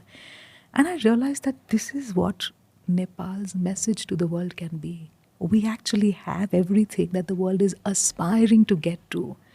France wants to create 15-minute cities, wherein within a 15-minute bike or a walk distance, you have everything that you need, okay? From a school to a pharmacy to a grocer's shop to maybe flowers to whatever it is. 15 minutes so that you're consuming less fuel, you're spending less time in transportation and all of that. Gatlang is that already. It's a 15-minute city. It is that. Everyone knows everyone. Self-sustainability. Super close-knit community. You ask, त्यो यस्तो दाढीवाला दाई त्यहाँ छ उहाँको घर, and they will take you, right? And then they will also join you for a meal in that दाढीवाला dai's house because everyone knows everyone, everyone's related. Everyone seems to love everybody and get along very well. So that's the world we're looking at creating, right? Beautiful. A safer world for our children. That's there. The most important thing that you took from the whole experience of Imagine Nepal, what was that?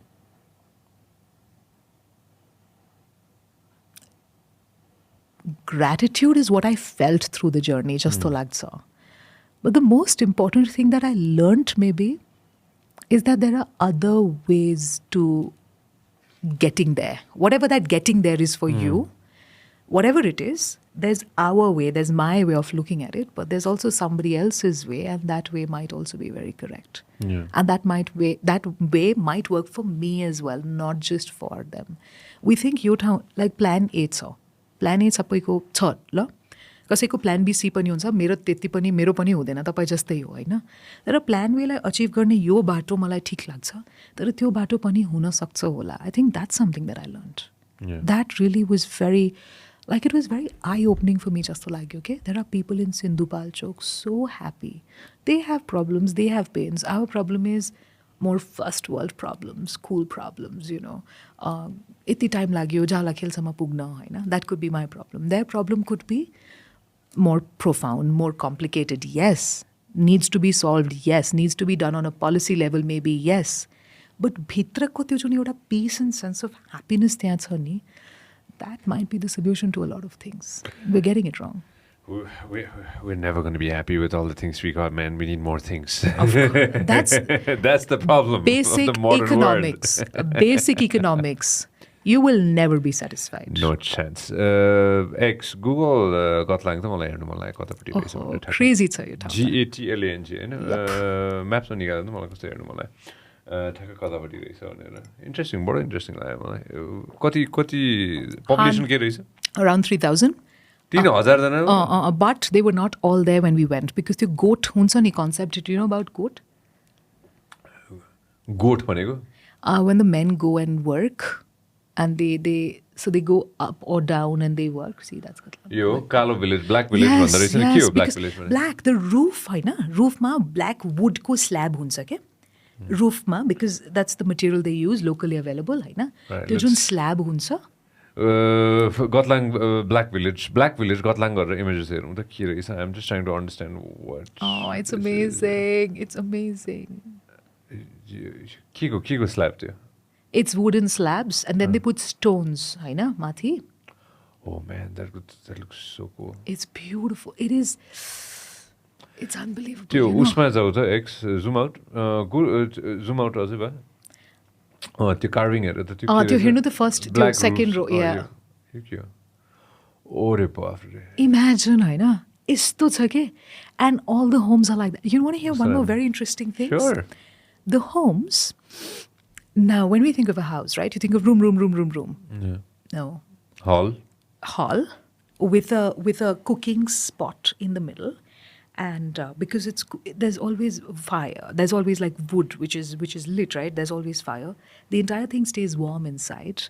There's one window, and that's like this, a gadi patti, and everybody sleeps in that shared communal space. Okay? Oh. It's so beautiful. Like the mom's on one side, dad's on one side, kids. It's just so beautifully done. And then they have a little corner. I think it's like a spiritual corner. I don't know if it's a prayer room just though, but it's like a little place where they have a beautiful, shrine just though, and they have the flags. I left a part of my heart there. If there's one thing I want to do, I want to go back to Gatland. It's beautiful.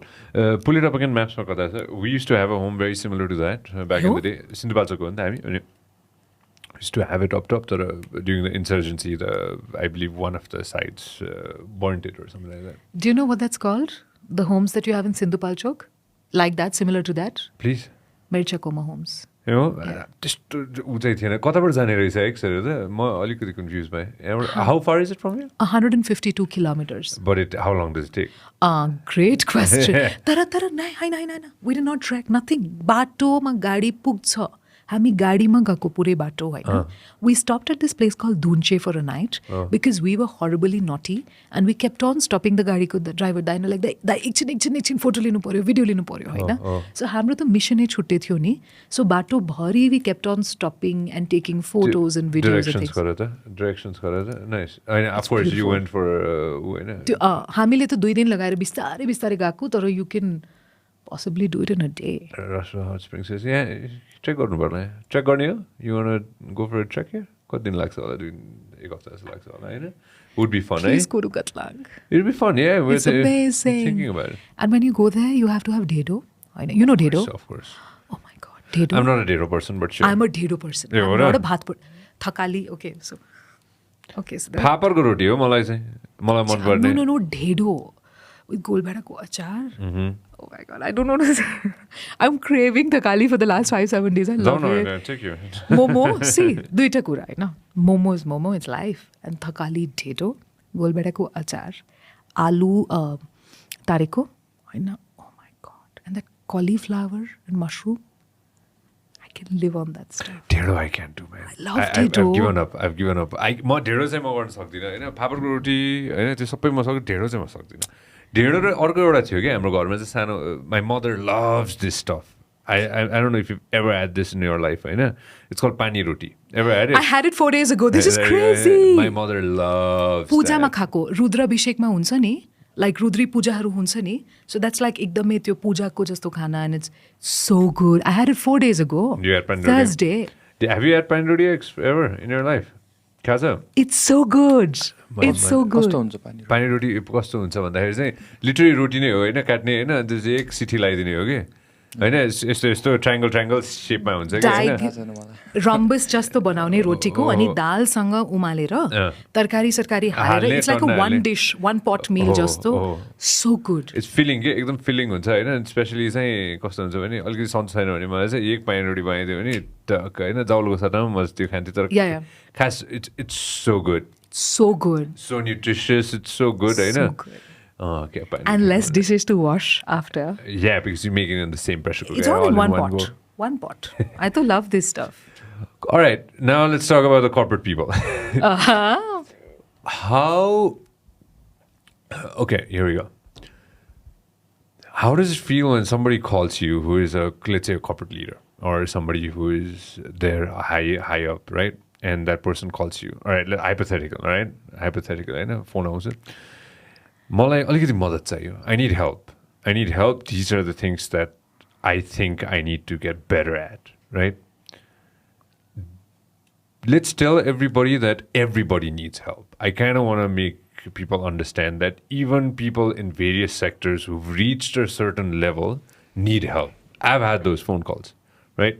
So मान्छे जति higher up पुगे पनि मान्छेलाई मद्दत चाहिँ एउटा चाहिँदो रहेछ कि अनि मान्छे मैले के रियलाइज गरेको छु भने the higher up a person is in the corporate ladder the person is more open to new ideas and to learn more 100%, 1000%. Oh my Not God. everybody.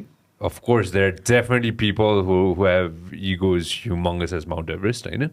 But of course, there are a lot of people, you know, who definitely want to learn more. 100%. When he or she, they call you, how do you feel about that? And how do you move forward with that? Okay. Great question. And I love how you have this understanding of the higher up a person goes, the more they're aware.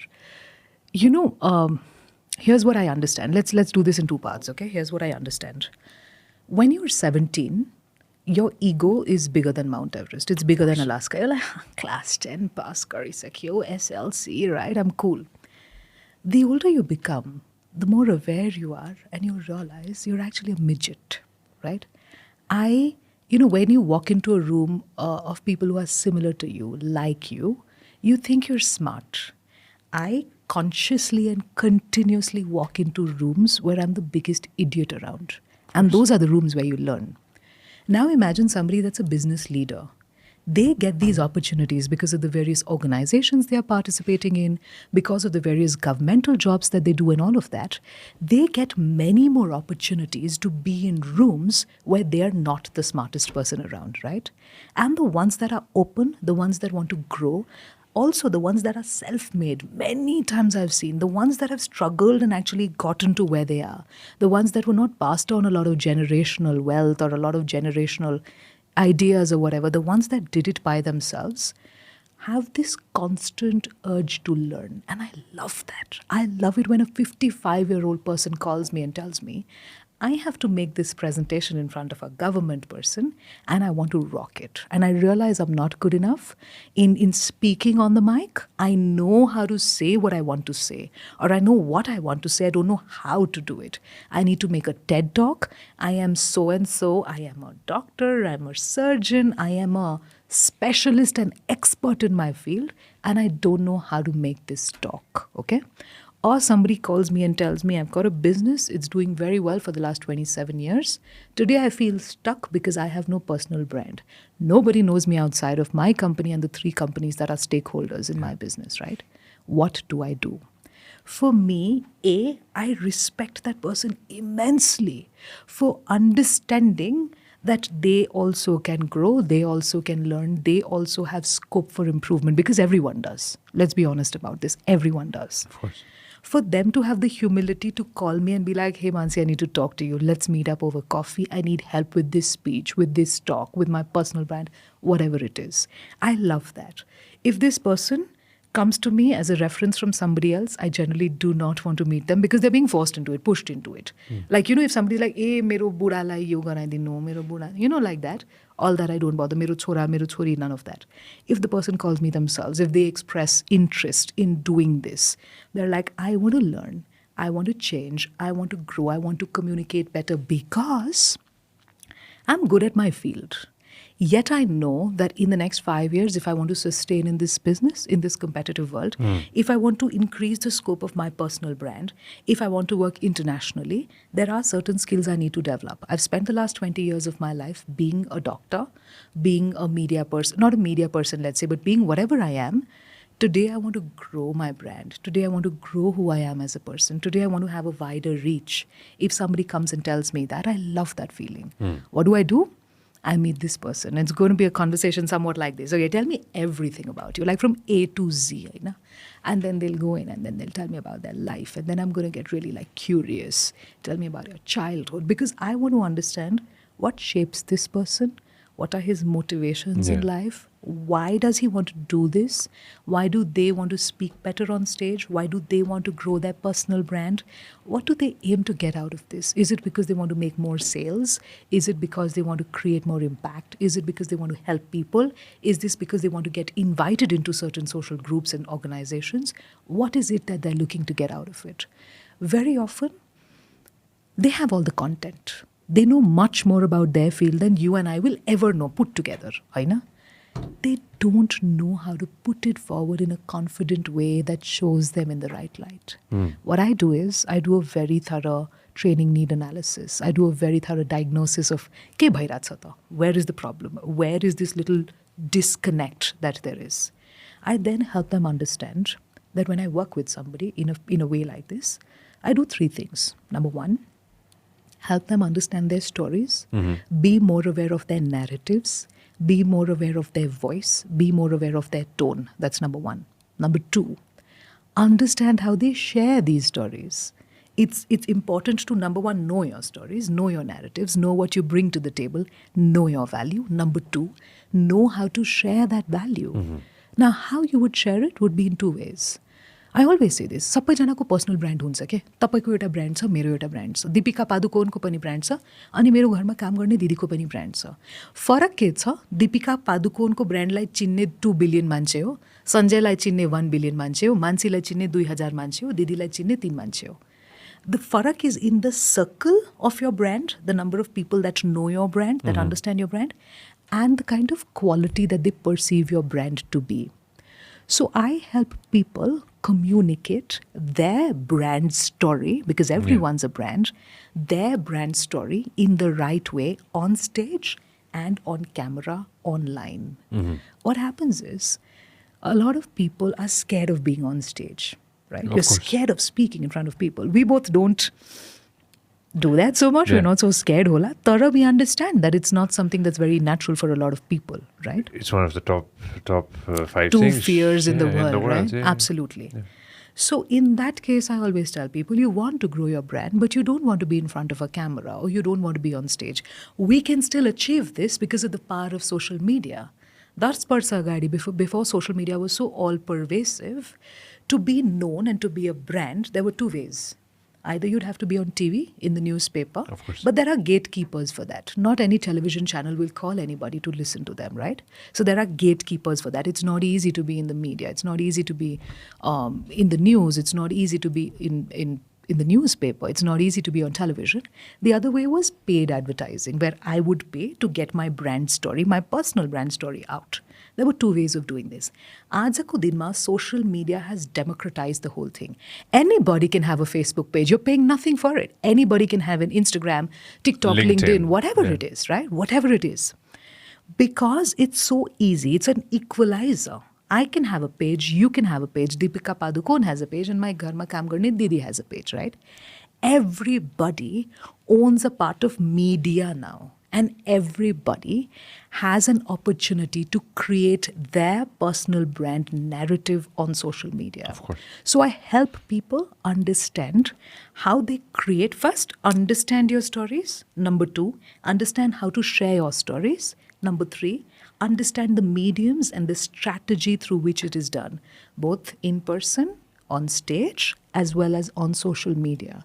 And I think a strategy that combines in-person, on-stage narrative sharing, as well as social media brand building, is the best way to get your narrative, your story out there. That's what I do with people. All right. Now let's jump out of the corporate world and let's move into the world of teenagers. All right. TikTok, Facebook, Instagram. Instagram just rolled back what they did, I know. So building a brand in social media, a lot of young people won't understand that now, right? Some will, a lot won't, right? Like, am I building a brand for myself? I'm just having fun here. Right. You know, I'm just trying to go out and have a lot of fun. I'm just trying to go out and post a lot of pictures, post a lot of selfies, videos, grow followers, grow numbers. Now with young people, what I'm kind of seeing, which when I was growing up, it was not there yet, right? Numbers. I was not running after numbers when I was growing up. I was probably running after other things, but definitely not numbers. Now the kids are running after numbers. Yep. I'm sure it's not like that with the older generation. Maybe not. They're not going to run after numbers. They're going to run after. They have their own agendas. I'm sure, right? Absolutely. But with kids, it's numbers. I want to get certain likes on my pictures. I want to get certain followers. Right. If I don't have 10,000 must be a shitty number now. I don't know. 100,000 followers, If I don't have 100K on Instagram, then I'm nobody. Right. And that feeling of being like, oh my God, am I not good enough? Yeah. Why aren't people liking my Instagram? Is it my clothes? Is it how I look? Is it how, what I'm saying? Are these my captions? Right. I'm sure kids go through that anxiety right Yes. now. You have a son. He's 8 years old, right? Give it another 10 years, I'm sure. He's also going to be thinking about, maybe numbers, maybe other things in another 10 years, right? If I ever have kids, then most probably they're going to be thinking about similar or something even more advanced Right. down the road. Absolutely. Because it's just in the infancy. Social media, I believe, is in its infancy now. Correct. It's going to exponentially grow. 100%.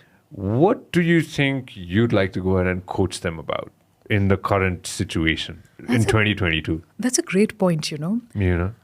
Okay, so let's talk about a few different things here, right? So my son is 8.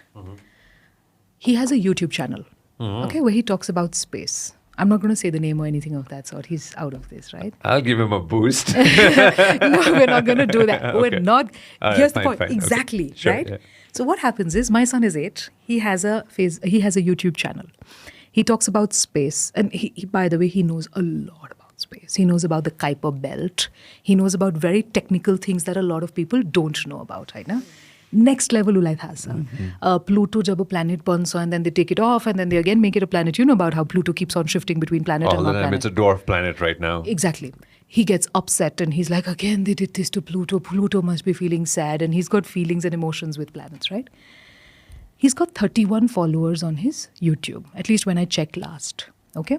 And when he checked mine last, I had 18.7K. Okay? He did not understand what K means. So I told him, you got more followers. And he had a competition with me. I've got 31. You got 18.7K. Okay? So I said, yeah, you got many more than me. He's like, but how can a 0.7 be a person? Right? So ultimately, he understood what that K meant. Yeah. But he's already having this competition with me, wherein he said, I want to have more followers than you. Yeah. Right? This is a conversation that an 8-year-old had with me a few months ago. Correct? Kids are already extremely aware of the power of social media, of the fact that it could build your career, of the fact that you can make millions of dollars, because Mr. Beast, by the way, got 100 million the other day, and my son comes and announces it like he's won an award. Correct? Yeah. He comes and he's like, Mr. Beast got 100 million followers, and there were 1.1 million people watching this and all sorts of stuff, right? These kids are aware that numbers have a value because numbers equals eyeballs equals monetary value or perceived brand value. They understand that on the one hand. On the other hand, let's look at it like this. Why I don't believe in boosting content on social media is because to me, numbers mean nothing. I would rather have 7 people who love my content, who follow my content because they love what I do and what I say, rather than 70,000 people who are there just for numbers. Because ultimately, and I'm not even saying this because I'm very holier than thou or because I have any great idea in mind, simply because this is my idea that the algorithm works in such a way. If I post some content, and these are purchased or, boost गरेर follower लिएको मान्छेहरू. अब I'm talking only strategy-wise, right? These people, like let's say I've got 5,000 people on my Facebook. Out of 5,000 people, 7 are genuine followers that love my work and they're there for that. Everybody else has been paid and purchased to be and, boost karyo, post sponsor karyo, manche ayo. Facebook, in the first 5 minutes, the algorithm is going to show my content out of those 5,000 people to 50 people. Depending on how those 50 people engage with my content, Facebook is going to decide how valuable the content is.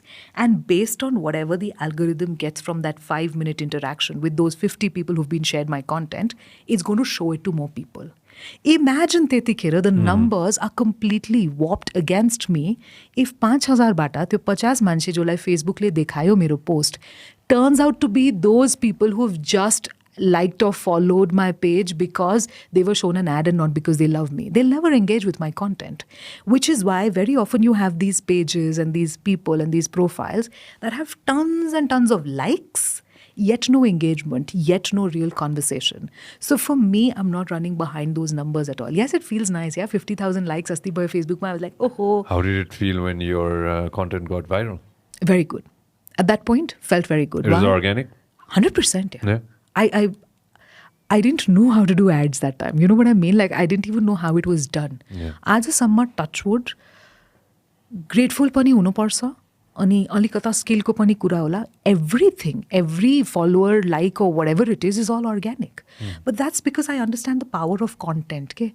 What teenagers need to understand, or what anybody needs to understand, is two things. Number one, if you are growing a brand, whether consciously or subconsciously, you need to provide content that is valuable to the other person. How do you add value to somebody's life? 3 ways only. Number one, either going to entertain them. You dance, you do something cute, funny, hilarious. People love that stuff. Dog videos, Total entertaining entertainment, videos. yeah. Entertain. Number two, you are informing them. So you're giving them valuable content, wherein, let's say, you are talking about, okay, this is what we could do. This is how you can fix a tap. You can have, hacks, valuable content, informative content, things where you're teaching people, things where you're telling people. Educational. Okay, educational, right? Number three, connect, where you talk and you connect to people through your vulnerabilities. You connect through your stories. You connect through emotion. These are the 3 reasons and 3 ways of providing value to people. To teenagers who are trying to build a brand, I would say, if you are doing it for any reason, it should be to create content that provides value to people. That's why they're going to follow you. On the other hand, here's what I want to say. The number of likes don't matter. Don't matter at all. How do you make your kids aware that it doesn't matter? By making them so confident in themselves that they stop running behind that. That should not be their sense of gratification. त्यो कति ting, ting, ting, ting notification आयो, कति like आयो, to be caught up on that gives you instant gratification, right? That's what the media, that's what social media is making us do.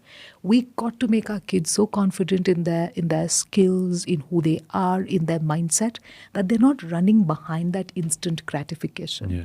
And I think it has to be a combination of understanding. Yes, if you want to create your brand, it's great if you're 17 and if you're a well-known authority in ant keeping or in the solar system or whatever it is. It's great if you can do that. But you have to create your brand not by kati manchele like garyo, but how many people am I giving value to? Tyo ek tarika ho. On the other hand, the likes don't matter. If you're confident about who you are as a person, we need to inculcate this sense of joy and this sense of pride in who we are rather than how many people like us. And that's only possible if we can make our children feel, and by our children, our nieces and our sisters and ourselves, including realize, absolutely ourselves realize it's not the numbers. So I was talking to a friend of mine who runs an agency, right? He's like a mentor to me, and I constantly go to him from time to time. One of the most important things he told me was building your own brand, right? Now we are having a conversation about telling a young person what a brand is, explaining to them, like, you have to build a brand. Don't you feel it's an added pressure on top of everything that they've got going on in their lives? 100%. पढ्नु पर्यो. Yes. अहिले के SE भन्छ के अरे होइन, SE दिनै पर्यो, राम्रो ग्रेड ल्याउनै पर्यो होइन, त्यो छँदैछ. On top of that, they're going through their hormones changing, absolutely, raging hormones, होइन. Then they also have to go out and deal with, now the added pressure that they have is, which country am I going to go to? That's a huge pressure in Nepal. होइन, कहाँ जाने त म होइन, मलाई Australia जाने हो कि म युरोप जाने हो कि म अमेरिका जाने हो कि होइन, ल यो सबै मैले गर्न सकिनँ भने म यहाँ कहाँ पढ्ने त होइन, म के पढ्ने त, म के गर्ने त भनेर. So that pressure is still there. On top of all of that, now you have a humongous pressure of social media, where you have to, अब सोसल मिडियामा केही न केही त बन्नु पर्यो, केही न केही त चाहियो नि त होइन. अब मेरो ब्रान्ड के त होइन, अब पहिला समस्या के हुन्थ्यो भने, I used to be judged by the kind of clothes I wore, right? Or what kind of shoes I had, or what kind of tiffin box I had, or what kind of water bottle, what kind of bag, what kind of motorcycle later on in my high school days. Once all of those things were over, then I was judged on other things, right? Right. constantly judged. Correct. As human beings, we will judge other people, and you will get judged. Now you're getting judged on social media. Right. That is, for me personally, that is a big burden to a child. You know. I would not suggest the use of social media to anybody under the age of 18. Ke? Is it even allowed? I don't know. मेरो cousins, मेरो nieces to छ एक दुई जना हैन. YouTube लाई म social media त्यो तरिकाले मान्दिन because okay people are putting up stuff हैन. तर त्यो यो जुन branding को कुरा भयो, I don't think anybody under the age of 18 should have to go through this. I'm not going to say it's a problem, it's going to be a part of our society. Yes. I want down the road, you Westma, I'm sure, but down the road, I want the kids to be taught what social media is. You kind of getting me? In school itself, that yo social media don't learn from YouTube what social media is. Don't learn from other people what social media is. Learn in school what social media is. This is social media. This is the new stuff that is on right now. Let's say there's Facebook. Then before Facebook, there was MySpace, there was High Five, there's Lord knows what. This is the history of social media, right? The internet came like this. And now the new thing on social media is, let's say, I'm going to say TikTok, but I'm sure it's something else already by now. It's something else already, I'm sure, that we don't know of yet, but it exists. I'm sure somebody sitting there is creating something that's going to... As of now, and becoming a billionaire while we have this conversation. There you go. I want the kids to be taught that, so that this is what it is. Including, I'm going to go ahead and put a big word, within this is going to be crypto. Tell them what... blockchain. What it is, how it works, and what is going to be the future like. If this comes in the future, then this is what's going to be. So that the kids understand that yesto pani raheछ है संसारमा भनेर, at least they understand from school, let's say, rather than understanding from bloody YouTube. I make my living through this going on right now, but don't learn from here everything. There's so much shit that I say or we can't find the facts right. And sometimes we get it wrong, Right. So probably get it from there too, education. What do you think of this? My school system did not teach me about taxation. There you go. My school system did not teach me about cooking healthy. My school system did not teach me about how to buy a house, how to read basic legal paperwork. My school system did not teach me extremely important skills that are integral to being alive, right? Cooking. It's a basic skill that every human being that has a stomach, that needs to eat, needs to have. It's as simple as that. My school system did not teach me that. My school system did not teach me taxation, how to file my taxes. I'm 37. Proudly 37, unproudly that I don't know how to do my taxes. I don't know how it's done. I go to my cousin, he's a chartered accountant, I say, whatever you wanted to do, I will provide everything to you. I don't know what to provide to him. I ignore his calls sometimes because he's asking me questions I don't have answers to. I have learned so many things along the way. The school system at that point, and I'm talking about many years ago, did not teach me many skills that were absolutely important to survival. आजको दिनमा survival भन्नु पर्छ हैन. घर कसरी किन्ने त? What is a land deed? लाल पूर्जा के हो त? कसरी? What should you read? Who reads all of that stuff? We go lapche dang गर्ने, sign गर्ने हैन. Everyone does that. I've done it, yeah. I just did it today. You did it? You just bought a home? No, something else. Okay, congratulations, no matter what, right? But you started something else. Anyways, great. So त्यो गर्छौं हामी. Company के हो त? कसरी form गर्ने त? What are deeds? What is an MOU? How is it made? What do you read for? When you're doing a startup, what kind of capital do you give? Equity. These kind of things हामीले कहिले सिक्या थिएन. त्यो त राख्नै पर्छ school सिस्टममा जस्तो लाग्छ मलाई, because that's a huge part of the education we don't understand. How to invest money, how to save, what % of your money should you save? People are making money, they're becoming richer, not wealthier. Wealth is something that grows by itself. So many things need to be taught, and I think, yes, social media is a very important thing. Yet, I would say that's stage 2. Stage 1, ali basic pani start garnu parcha jasto lagcha. My school system taught me Pythagoras theorem, never used it in my life. Calculus. Sine theta? Do you remember sine theta? Oh my God. Calculus, you know what I did? Can I say this? But it's a very bad example I'm going to be setting. 12th ma, I took math. And I'm saying this on camera and I'm still sort of shaking.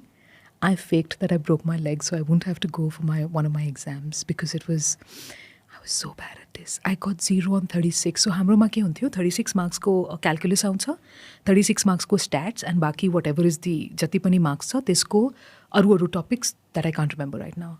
My plan was 0 on 36, 36 on 36, 10-15 marks otherwise and pass गर्ने हो हैन.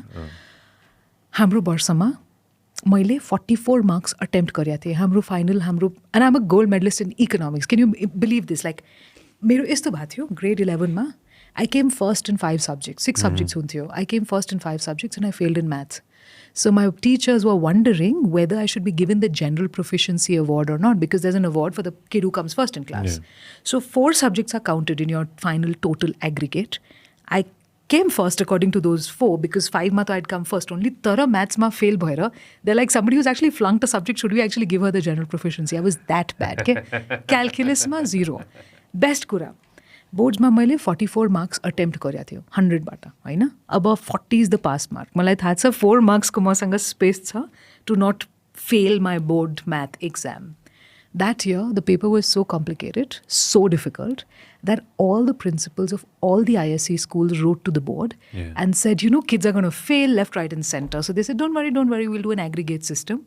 44 marks attempt गरेर because the paper was so complicated, I got a 62. Congratulations. You know that. Social media, if there's ever a social media class, not everything, not all life is exam, right? Teach them. Give them a basic gist of what it is. Very rather important. than learning from who's the highest follower on Instagram. Find out the Ariana Grande. Oh my God, I'm going to get so trolled for this. Oh, I believe she has the highest follower. Not from her social media. Okay? I know you don't need 100 million on YouTube. No, you don't want to be Mr. Beast. There's only one Mr. Beast. Absolutely. And he's amazing at what he does, but you don't want to be that person. You don't want to be Mr. Beast, right? You don't want to go out and be whoever the highest amount of, but at least learn about it. How did they do it? Yeah. You know, maybe a little bit of classes on that. I wouldn't mind it. I would go to that class. I would go for that class. Right? If there was somebody who was... Because there's a lot of thought that goes into this. There's a lot of understanding of human beings. There's a lot of understanding of what connects, what sticks, how to say your message in the right way. I know that I've got a certain skill, certain understanding of connecting with a certain kind of audience. Yeah. I'm very happy with not the numbers, but the kind of people that I have on my social media community channels. And when somebody comes to me and says, I want to create my brand, I first had them identify who do you want to talk to. We're not looking at creating a Mr. Beast channel at all. We can't do that. You are, for God's sake, you're a director of a bank. You're not Mr. Beast. You want to connect to those 7 other people who are people that can add value to your lives and whose life you can add value to, right? So when I speak to somebody, it's never about numbers. It's always about the quality of people. Who are you wanting to speak to? Why do you want to grow your brand? Is it for fun? Yeah. Is it because you want to help people? You want to teach people? You want to get more money? You want to make more sales? You want to get paid higher per hour? These things are important as well. And yeah, I think it's very important to learn these things. I completely agree with that. And, you know, with the new social media savvy kids, you know, even with the 21, 22-year-olds who have humongous following on social media, within Nepal as well. Yeah, I know. It's crazy. It's crazy. Open TikTok. It's crazy. I look at these people and they're like, I don't know. I didn't know how to do this. It happened. It happened by chance. We started with how many followers? 30, 40 followers. And now I don't even know how much we have. How much do we have? How many followers do we have, dude? Do you know? 200,000. All right, there you go. That's crazy. Plus. On YouTube? Yeah, so we have 200,000 followers on YouTube. I don't even know how did that happen, right? Right. People liked it and they just followed, I guess, right? And I'm thankful. Of course. You know, never do it for that 200,000. I do it for that one person from that 200,000 who is listening to us till now. What the hell are these guys talking about? And that one person who's going to write you a long message, Dai, malai त्यो content एकदम मन पर्यो, यति inspiring लाग्यो, मलाई त्यो राति निन्द्रा आइरहेको थिएन, अनि त्यसपछि तपाईको content सुनेर मलाई यस्तो खुसी लाग्यो. You know what I mean? I'm sure you get thousands of these messages. Every time I get a message like that, everything's worthwhile. Of course. People don't understand the pain that goes into all of this. But they don't need to. The pain is for us to take. It's my pain. I chose that pain. Thanks for talking my language right now. Kiन? हाम्रो pain बुझ्दैन मान्छेहरू हैन, what we have to go through. That pressure, that camera, the lights. you've got a beautiful studio here Thank you with air very much. conditioning, but sometimes we don't have that, right? So, त्यो जुन कुरा छ, but that one guy who messages you, that one kid who tells you, that one person who says, दिदी तपाईँको यो कुरा सुनेर मलाई एकदम खुसी लाग्यो, that one person who sends you a message, when you read that stuff, it makes it all worthwhile. Okay? Definitely, man. No shadow of doubt on that. And that brand that you create for yourself, trust me, that's going to be 1,000 times better than anything else that you do in your life. And, work towards it. Work towards being that brand. Whatever that brand is, even if you don't have any followers, be that brand. Be what you perceive that you want to be. I tell everybody the same thing. And then look at yourself in the mirror and just be like, okay, this is what I want to become, and work towards it every single day. Don't you tell that to everybody that you get in touch with all the time? You know what I do? Mm-hmm. Oh, I should have got it. Cha. What? So, a few months ago, I sat down, and this is 4 days of work. I sat down and I wrote 60 pages, and I did not write a book, but I wrote 60 pages on how to create a personal brand. Okay? And these 60 pages were not like literature, it was questions. It is 60 pages of one little tip, one question that I ask my client. Okay? And it's a workbook. I actually created a 60-page workbook. I designed it by myself, by the way.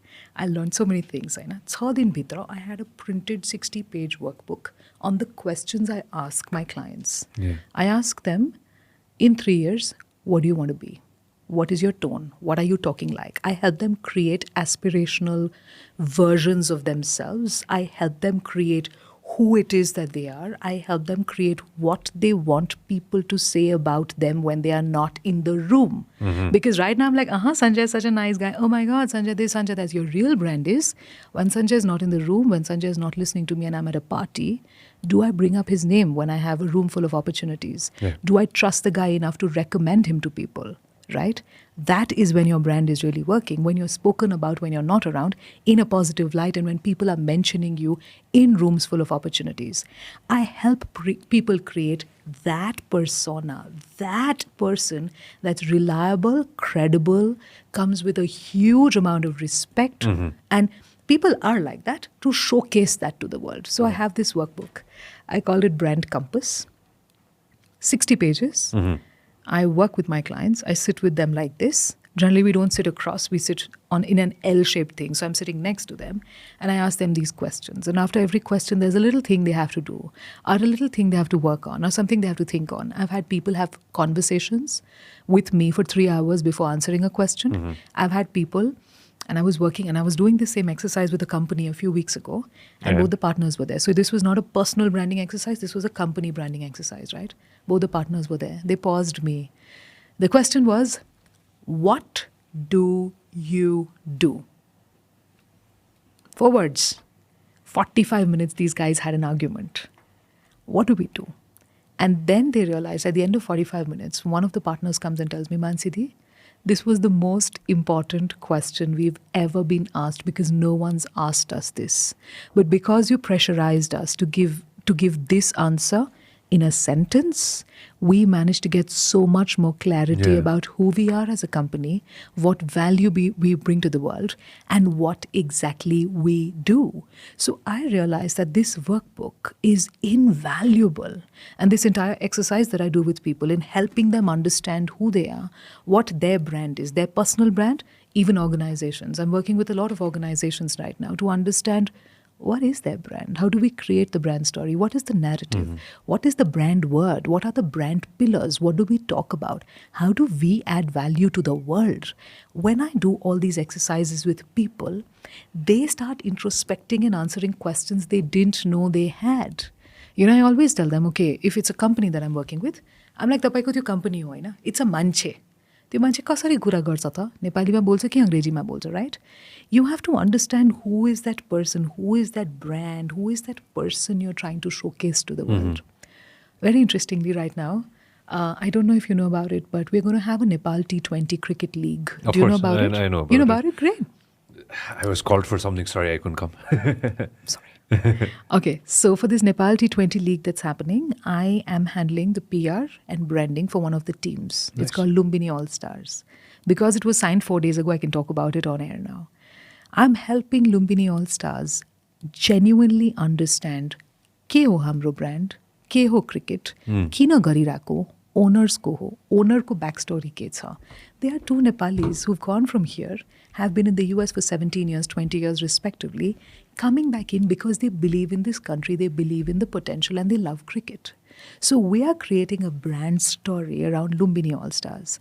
I'm very closely involved in the strategy on social media, very closely involved in the stories that are going to go out, very closely involved in helping the owners showcase whatever they believe in the right way, both within Nepal and outside Nepal, because they are really looking at growing not just their personal brands, but also Lumbini All-Stars and cricket franchises in general. That's fantastic. So yeah, it's great to get to create these stories around organizations, around companies, around people that helps them showcase their authentic self. Nothing is fake.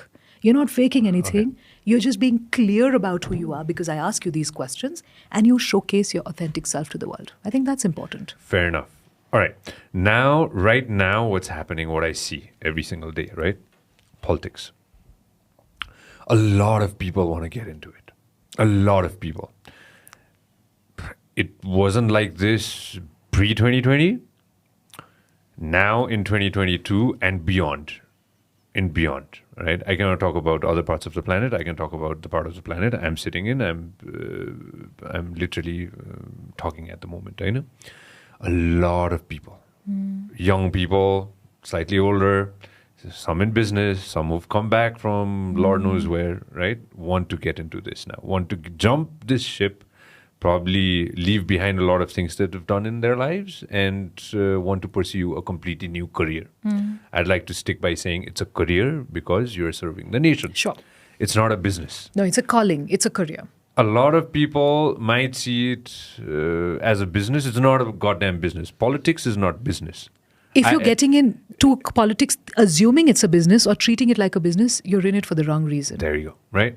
So, thank you for clarifying. So, it's not a business. It's a calling that you're going to go ahead and serve your nation. Correct. You're going to go ahead and do it without any intention of getting something in return. Sure. Right? So, I see a lot of friends on social media, especially on social media, promoting what their agendas are, what are the things that they're going to go ahead and fulfill, Sure. what the path is going to be like if they're elected, and what are the changes that are going to go ahead and bring. I read a lot of what friends are trying to go ahead and share.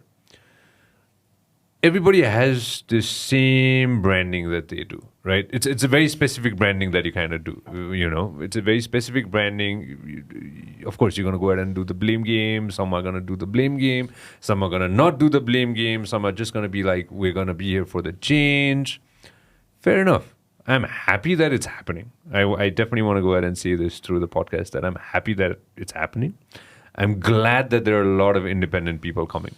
And I'm really happy that a lot of independent people send me messages saying, hey, can we do something together? Can we just sit down and have a cup of coffee? Maybe get a conversation kind of going. I'm glad about it. I see a lot of friends in the political scene as well. Major parties, young people coming in the scene as well. Let me go ahead and say it this way. I'm happy. I think the future is very, very bright. At the same time, I really want them to go ahead and brand themselves in such a way that they motivate the younger people too, who are teenagers at the moment, to get them interested, rallied in what exactly is politics. It's clean. I'm here to sit and do clean politics. I'm here to go ahead and make a change. You can do that after me so that there is a system, right? While doing all of this, while creating a persona that he or she is creating at the moment, I don't know where that branding is going, I really hope and wish that whatever XYZ is doing is going to create a positive impact towards the younger generation. I cannot talk about the older generation. Sure. Now. They've done it. They've been there. They're still there. But for the younger ones, the rally should be come out. Yeah. Get out. Get interested. I'm not even saying vote. I'm just saying get interested in this. With everything, with social media especially, with what they've done, they've got people interested. Not just in politics, but in general. Absolutely. You kind of getting me what I'm trying to say? Absolutely. So with everybody who's coming, independent or within a party or non-party, get people interested. I think everybody should just get people interested first, and automatically whatever you're trying to go ahead and throw out there, once people are interested, they're going to look at it or they're going to listen to it or they're just going to try to understand it. What this, के भन्दै रहेछ त यो मान्छेले, यो केटाले or यो केटीले or यो दाइले, यो भाइले के भन्दै रहेछ, त्यहाँसम्म भन्नको लागि चाहिँ त्यो you need that bridge. के a lot of people, I don't know how to explain it, but not everybody's going to make it, not everybody's going to make it. Good that everybody is trying it, and I'm really excited about this. I'm excited for the coming 5 to 10 years, Mannsi. I'm not kidding with you. I'm super psyched right now. And this wave that's happening now, I kind of really want to see this through. Not just this wave, but in another 10, 20 years, the wave that's going to happen, that is going to go ahead and transform the country that I was born in. Man, I can't explain it to you. I'm so excited to go ahead and see this happening in front of my own eyes. In my, how do I say it, in the middle of my life right now. You getting what I'm trying to say? Absolutely, 500%. You know why? Some people, not taking names, Sure. they came into this and for everything, I think there's a tangible and an intangible benefit, right? Let's say the tangible benefit of our mayor of Kathmandu is that the streets are going to be cleaner, bigger, whatever, right? The intangible benefit is every kid that's born now, every kid that's looking up believes he can do it. And I think that perception change, that shift, that paradigm shift that's there is more important than any cleanliness, than anything else in the world. For every child to believe that they can do it as well. I think that for me is huge. When a politician comes in, politician or a business leader, anybody comes in, does something different, does something unexpected, the underdog wins something. The underdog story is always a fun story. Yeah. Because there's a lot of aspiration attached to it, right? Ule garyo hami pani garna saksau. There's an Indian film called Chak De India. Hockey, female hockey team, right? Losing, and Shah Rukh goes Khan, ahead and right? wins it. Absolutely, right? Why was that film such a resounding success? Because that film made everybody who was not doing well in whatever they were passionate about feel that they could do it, I can as well. Which is why I think politicians or anybody that has a platform, anybody that shares their voice, their stories, has a responsibility as well to showcase to people, and their success makes it even more imperative that they showcase to people that they can do it, you can do it as well. If I, being an outsider in this country, could do this, other people from my community, from other communities will also feel that it is possible, it can be done. I think that's the intangible benefit every time an underdog wins. Having said that, for a politician to share their message, how do they brand themselves, right? Everyone sort of sounds the same, looks the same after a point. That's your point, right? Everyone course. looks the same. Here's my point. Why does anybody follow anybody? Because they get some value out of it. If you genuinely want to stand out from this cacophony, you are not going to talk about Meru agenda yo ho, mo yo garchu. You will be a giver first. It's always give and take. Give valuable content. Share things of value. Help people. By help people, I'm not saying donate paisa if you can't. No, absolutely not. I'm saying help people learn from your stories, your struggles. Share your vulnerability. Put that out there. Share, give so much value on social media, so much value in the real world. People have no choice but to follow you. I may not like you, but just the fact that you talk about such amazing things, I want to learn, right? I want to not miss out. That FOMO should also be there. I want a politician to not approach it as मलाई elect गरेपछि म तपाईको घरसम्म पानी लिएर आउँछु, telephone लिएर आउँछु. None of that. I want a politician to talk about these are some of the things that we can do to change the nation together. How does this work? How does taxation work? make people understand things, make people learn things through your voice, through your power, through your followers. Help people form communities, help people work, help people be proactive, be more hands-on, because ultimately that sticks, that connects. Of course. That is not you pushing down an agenda, that is you providing value.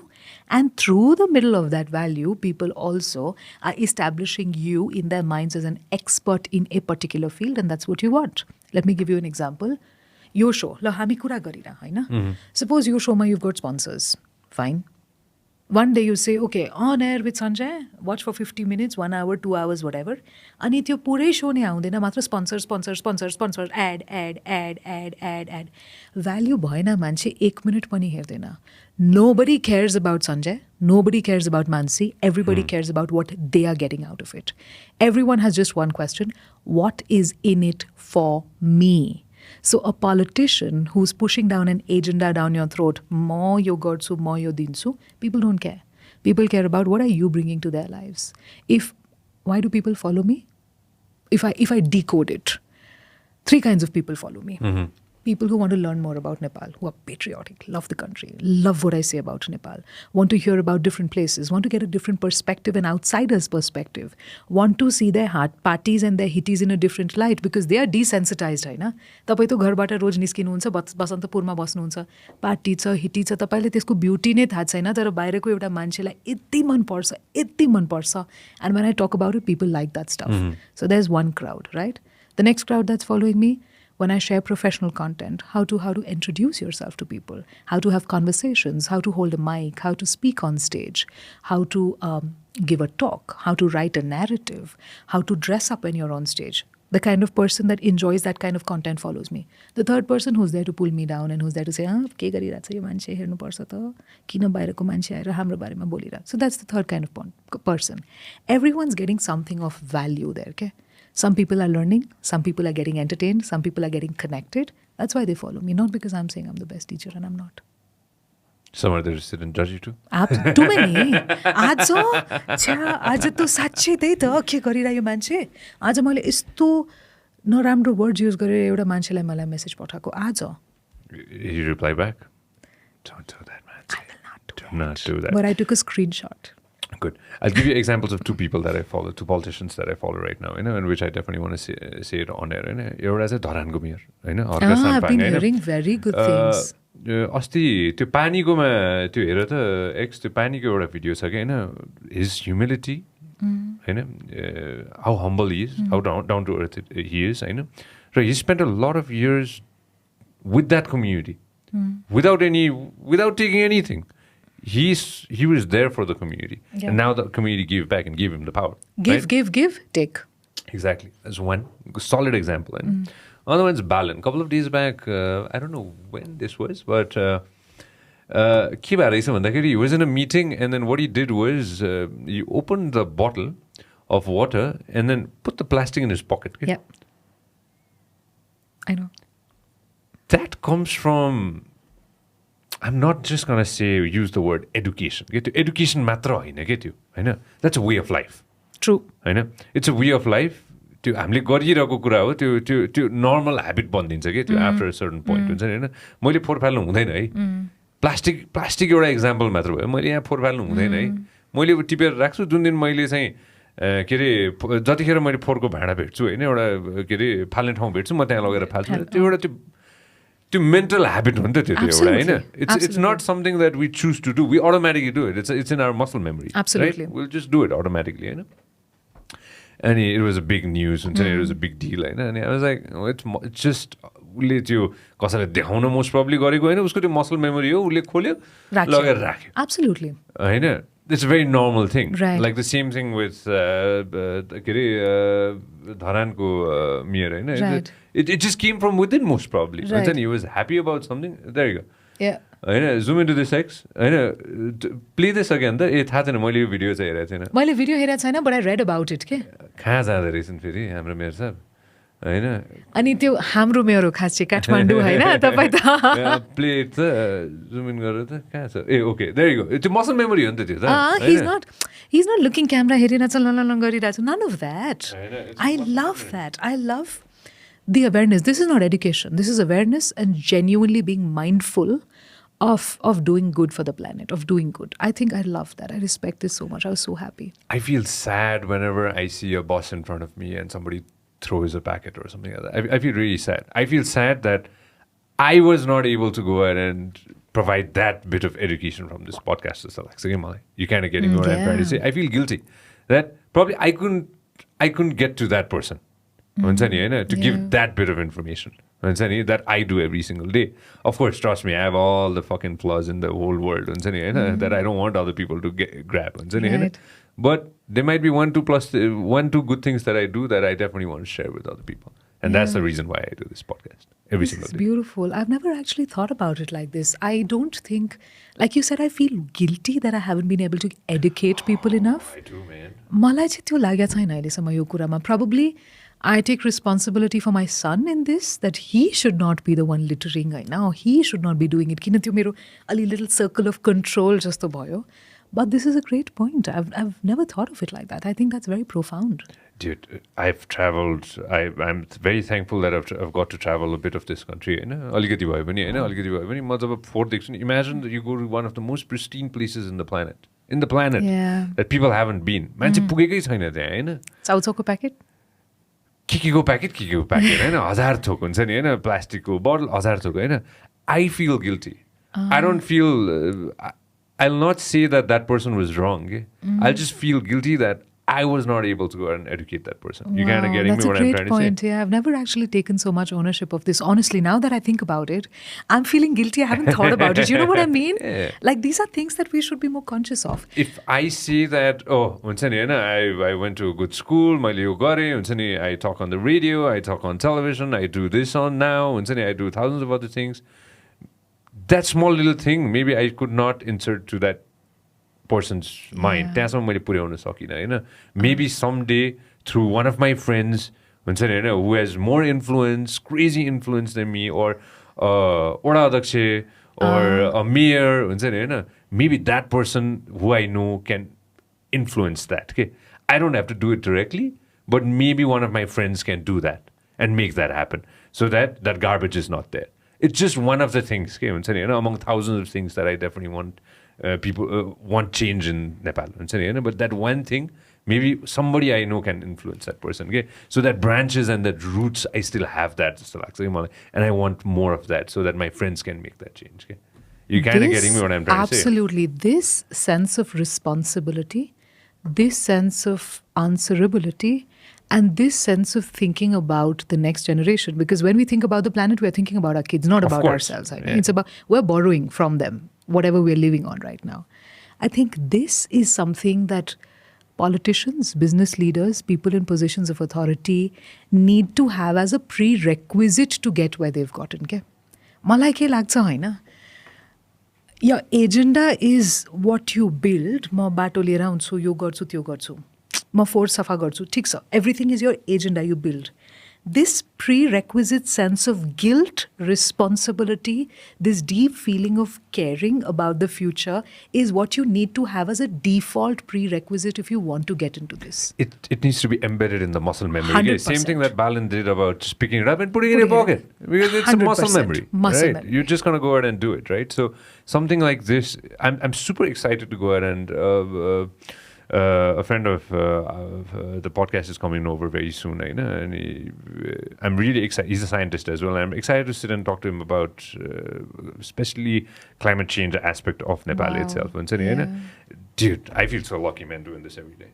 Imagine the amount of conversations you get to have. Imagine the kind of this exactly is beautiful, right? Because right now we've spoken about Balin. Before this started, we were talking about space, right? We spoke about so many different things in cities and countries, and I think that you are one of the few people in this country that have a more enviable job than I do. I thought I was the cool one. But here's the other thing. No, let me tell you why I sort of make myself feel okay about this right now. Because I thought I was the cool one that had these conversations that other people would not ordinarily have. You get to have more such interesting conversations that I do. Yet I get to hear things that people don't want to say on camera, and you don't get that. Yeah. Well, you never know, man. Once the cameras are off, there's a lot of things. I'm not. Anna, Okay. do you have like scary CCTV cameras where you're recording stuff? No. Tell of me course, you do. Of course, we don't do that shit. It'd be right? so much fun. No, of course No, not. I'm But kidding. one thing I'll tell you, and I'll tell the whole world, is this room, this table, these monkeys, all the gods that I have in this place, have heard things that you can't even imagine. I know. Off the record, right? There's so many things and it's so interesting, so fascinating. People will only tell you so much about their life, about themselves. I know. Of course, I have demons in my closet too. And there's probably 99% of things that I've told people by now. In a span of how long have we been doing this? I don't know, a year and a half. But that 1% still there. And once all the lights are off, oh yeah, it's even more fun. Do you sometimes feel that this is just a thought I have? Spaces carry memories?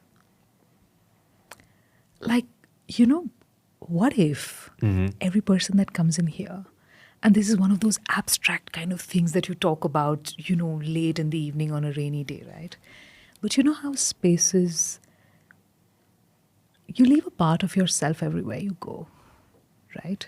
So if all the previous people who sat before me on this chair have left a part of themselves here and gone, there's so much that this room carries. I think these thoughts really fascinate me because there's so much that we get through these conversations and through interactions. And I think that's beautiful. And that's why certain places have a vibe and they speak to you. Yeah. When I talk about, let's say, Paris, for example, or when I talk about, let's say, Bhaktapur, Panauti, Patan, these places, there are so many conversations that you've not heard, but the wind sort of carries them.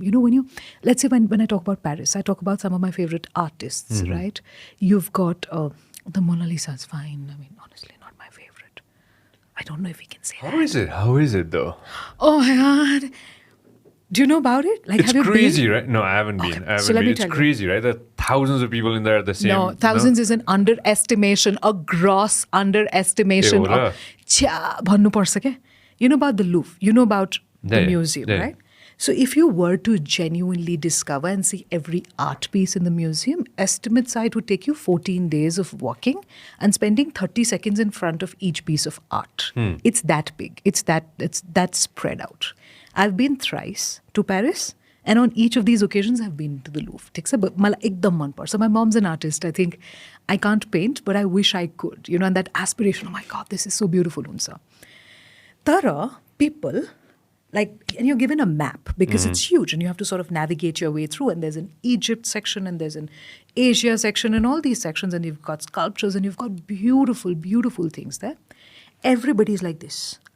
It's called, the Mona Lisa is the English name. The French name is La Joconde. Okay? Everybody's like, La Joconde, La Joconde. And there are these La Joconde, and there's like an arrow. So people are like, okay, Egypt, Asia, akha banda garera. They're going like, ekdamai tyo tarikale haina. And then you go. And you're like, okay, Mona Lisa. First time I was like, Mona Lisa, right? It's on your checklist, bucket list, Mona Lisa. And there's a different hall dedicated to it. And this hall is huge. It's huge. And there's beautiful, huge paintings, like 30 feet by 20 feet paintings on all sides and all huge stuff. And then in the middle of the hall, there's this wall, okay?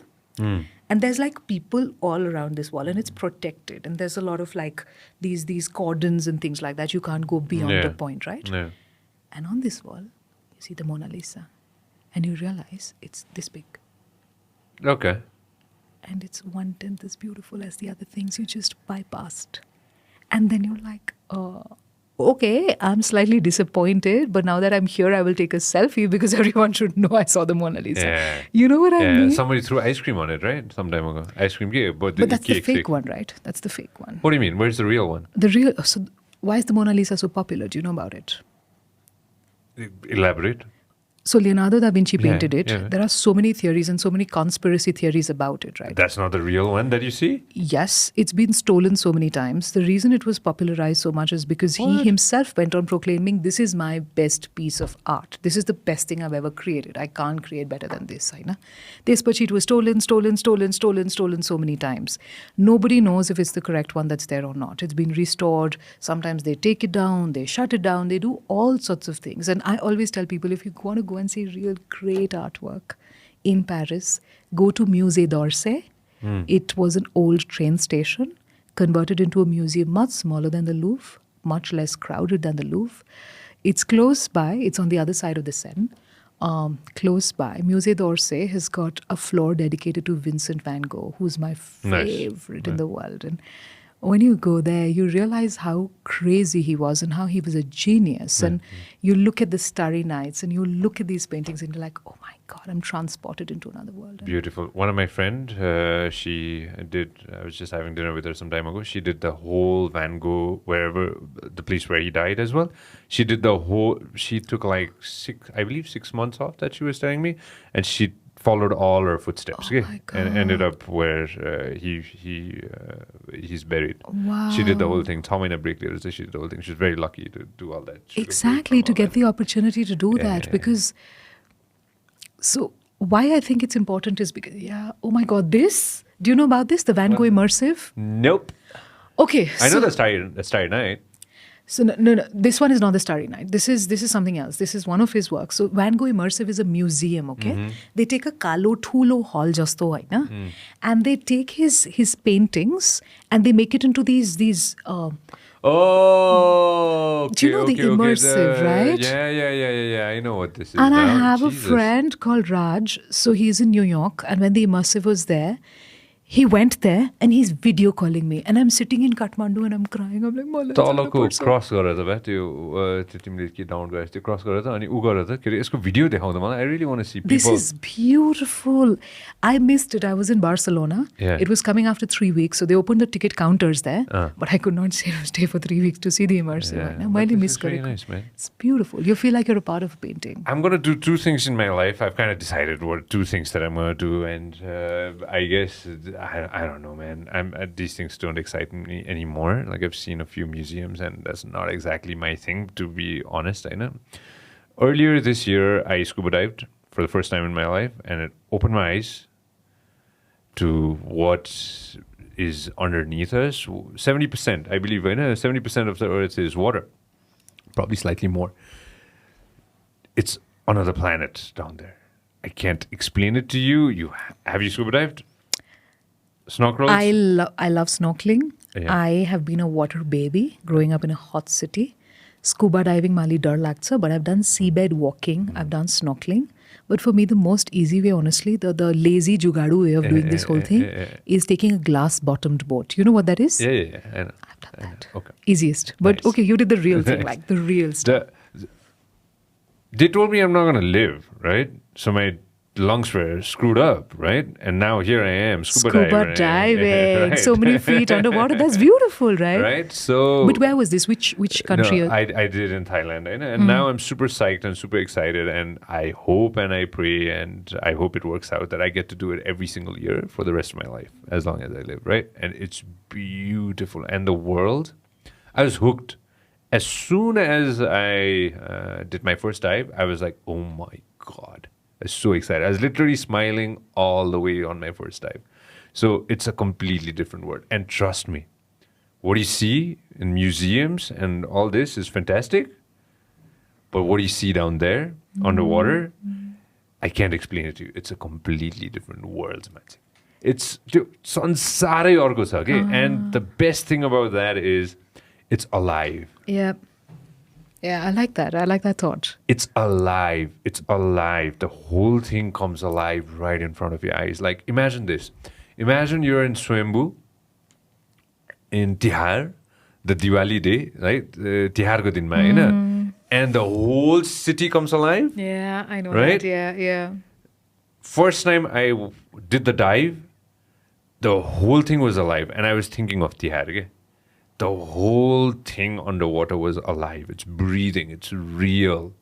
Like, when you go to Howrah Bridge and when you go to that train, what do you call it? The train Howrah station, right? Yeah. The whole thing is alive, right? Absolutely. It's It's bloody organic, moving. It's it's all over the there. place, Yeah, right? yeah. So this thing is alive and it's right there and you haven't explored anything of it. Like mankind has barely touched exploring the oceans and it's alive. And I was so thankful that with what I do, with what I've been doing in my life, I'm thankful that I got to do something like that in my life, coming from a landlocked country. Yeah. And I would love to go out and do that, get the opportunity to scuba dive as much as I can for the remainder of my life. And I'm super psyched about it. Did you also feel meditative that time? Because I know for me, swimming is meditation, being on stage. These are the two things that are super meditative. I think scuba diving would be a step further because sound chaina ni. You can hear your heartbeat and there's nothing else. Did you feel meditative? I'll tell you the weird thing about scuba diving, right? That they do not tell you. Your instructor doesn't tell you that how you're going to feel, right? Custom, when you do sign languages, के तल? त्यो ऋतिक रोशनको मुभीमा हेरेको के त्यो के हुन्छ नि So this is like all okay, right? You create your own. You do your own shakas, this is all okay, right? This you're running out of air. You're done. You're kind of done. You have like how much time out or something. No. How much oxygen do you have left? And of course, you have other sign languages and other things, right? They teach you all that. They teach you how to survive. They teach you that.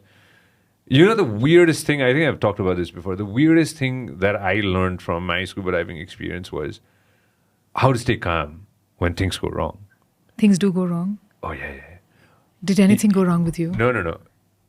Not yet. It will. It's a matter of time if you do more of it. One of the first things they teach you is, one of the first things, I don't know about other people, my instructor taught me was, if things go wrong, you fix it underwater. You can't come up. So when you're diving, you ekaichoti mathi auna mildaina ke siddhai mathi auna mildaina. You can't come up. I'm diving like 18 meters. I'm diving like 100 feet, right? So you can't straight come up. You have to wait. If you come straight up, your lungs are going to explode. Ooh, okay. So you fix whatever problems are going to happen, you fix it underwater. So you can't come up. You can't breathe, right? You're breathing from your regulator. If you run out of air, you're going to fix that problem underwater. So you go on a buddy system, so you have somebody else to take care of you, but you fix all that underwater. So I personally, on my 5th day, after passing my exams, after getting my license, everything, I felt more calmer, more focused when I was deeper. Wow. Then towards the surface. So you are even better when you're deep down. I love that thought. This can be superimposed on so many of the issues we grapple with. Okay? It can literally be like, fix your problems underwater. When you're in that, escaping, running away, trying to go out, no chance. Gasp for air, coming back, dealing with it won't work. Fix it then and there, fight it, fix it, do whatever you have to, but you've got to do it in the same spot. I think that's beautiful. Of course. Oh my God. They teach you, one of the things they tell you is, of course, you prepare for it. You of course, you have to do it. They tell you that wherever you are, you solve it right there. I love that. I love that thought.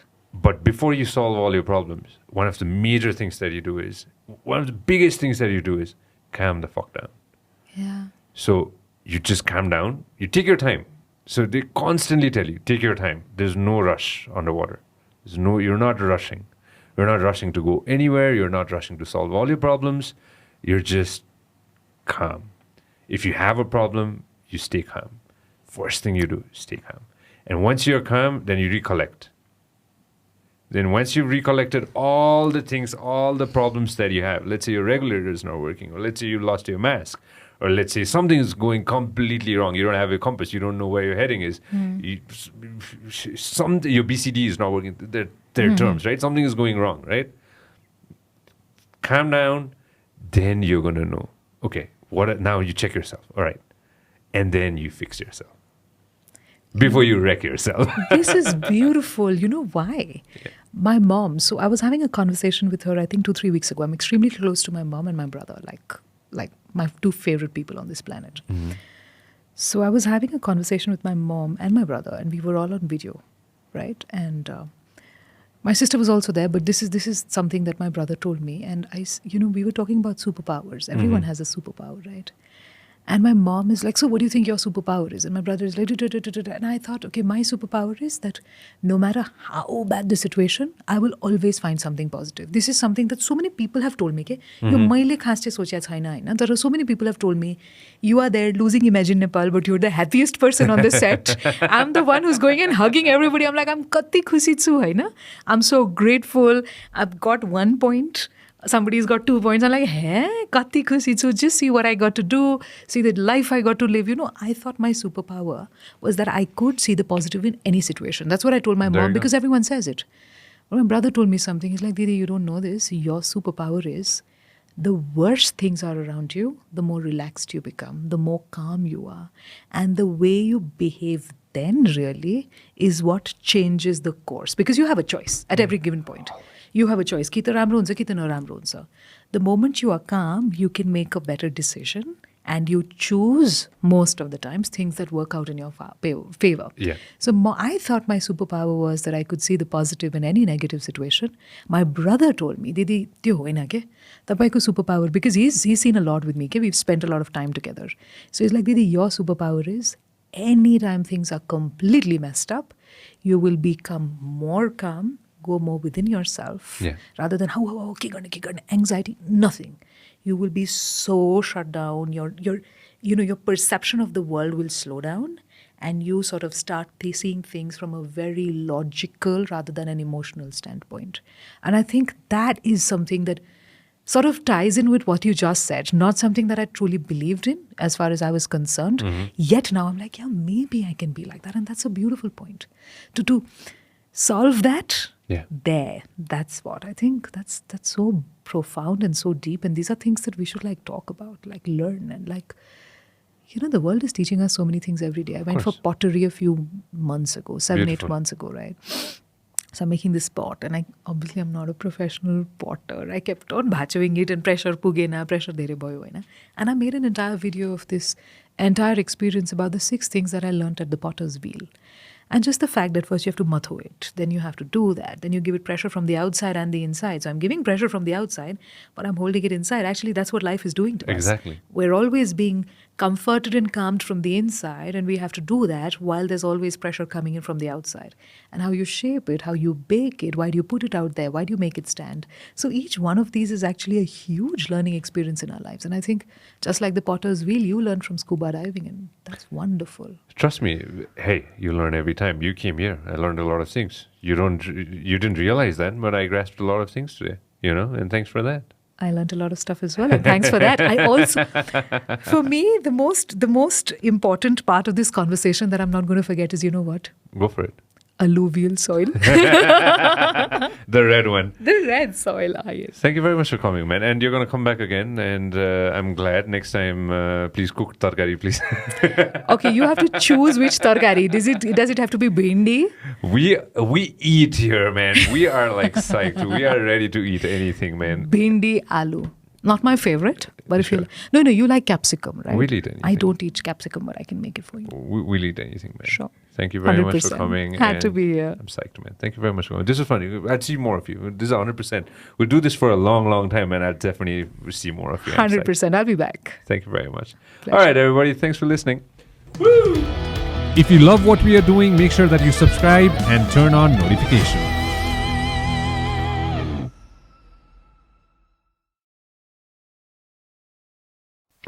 This program is brought to you by Vyas Studios.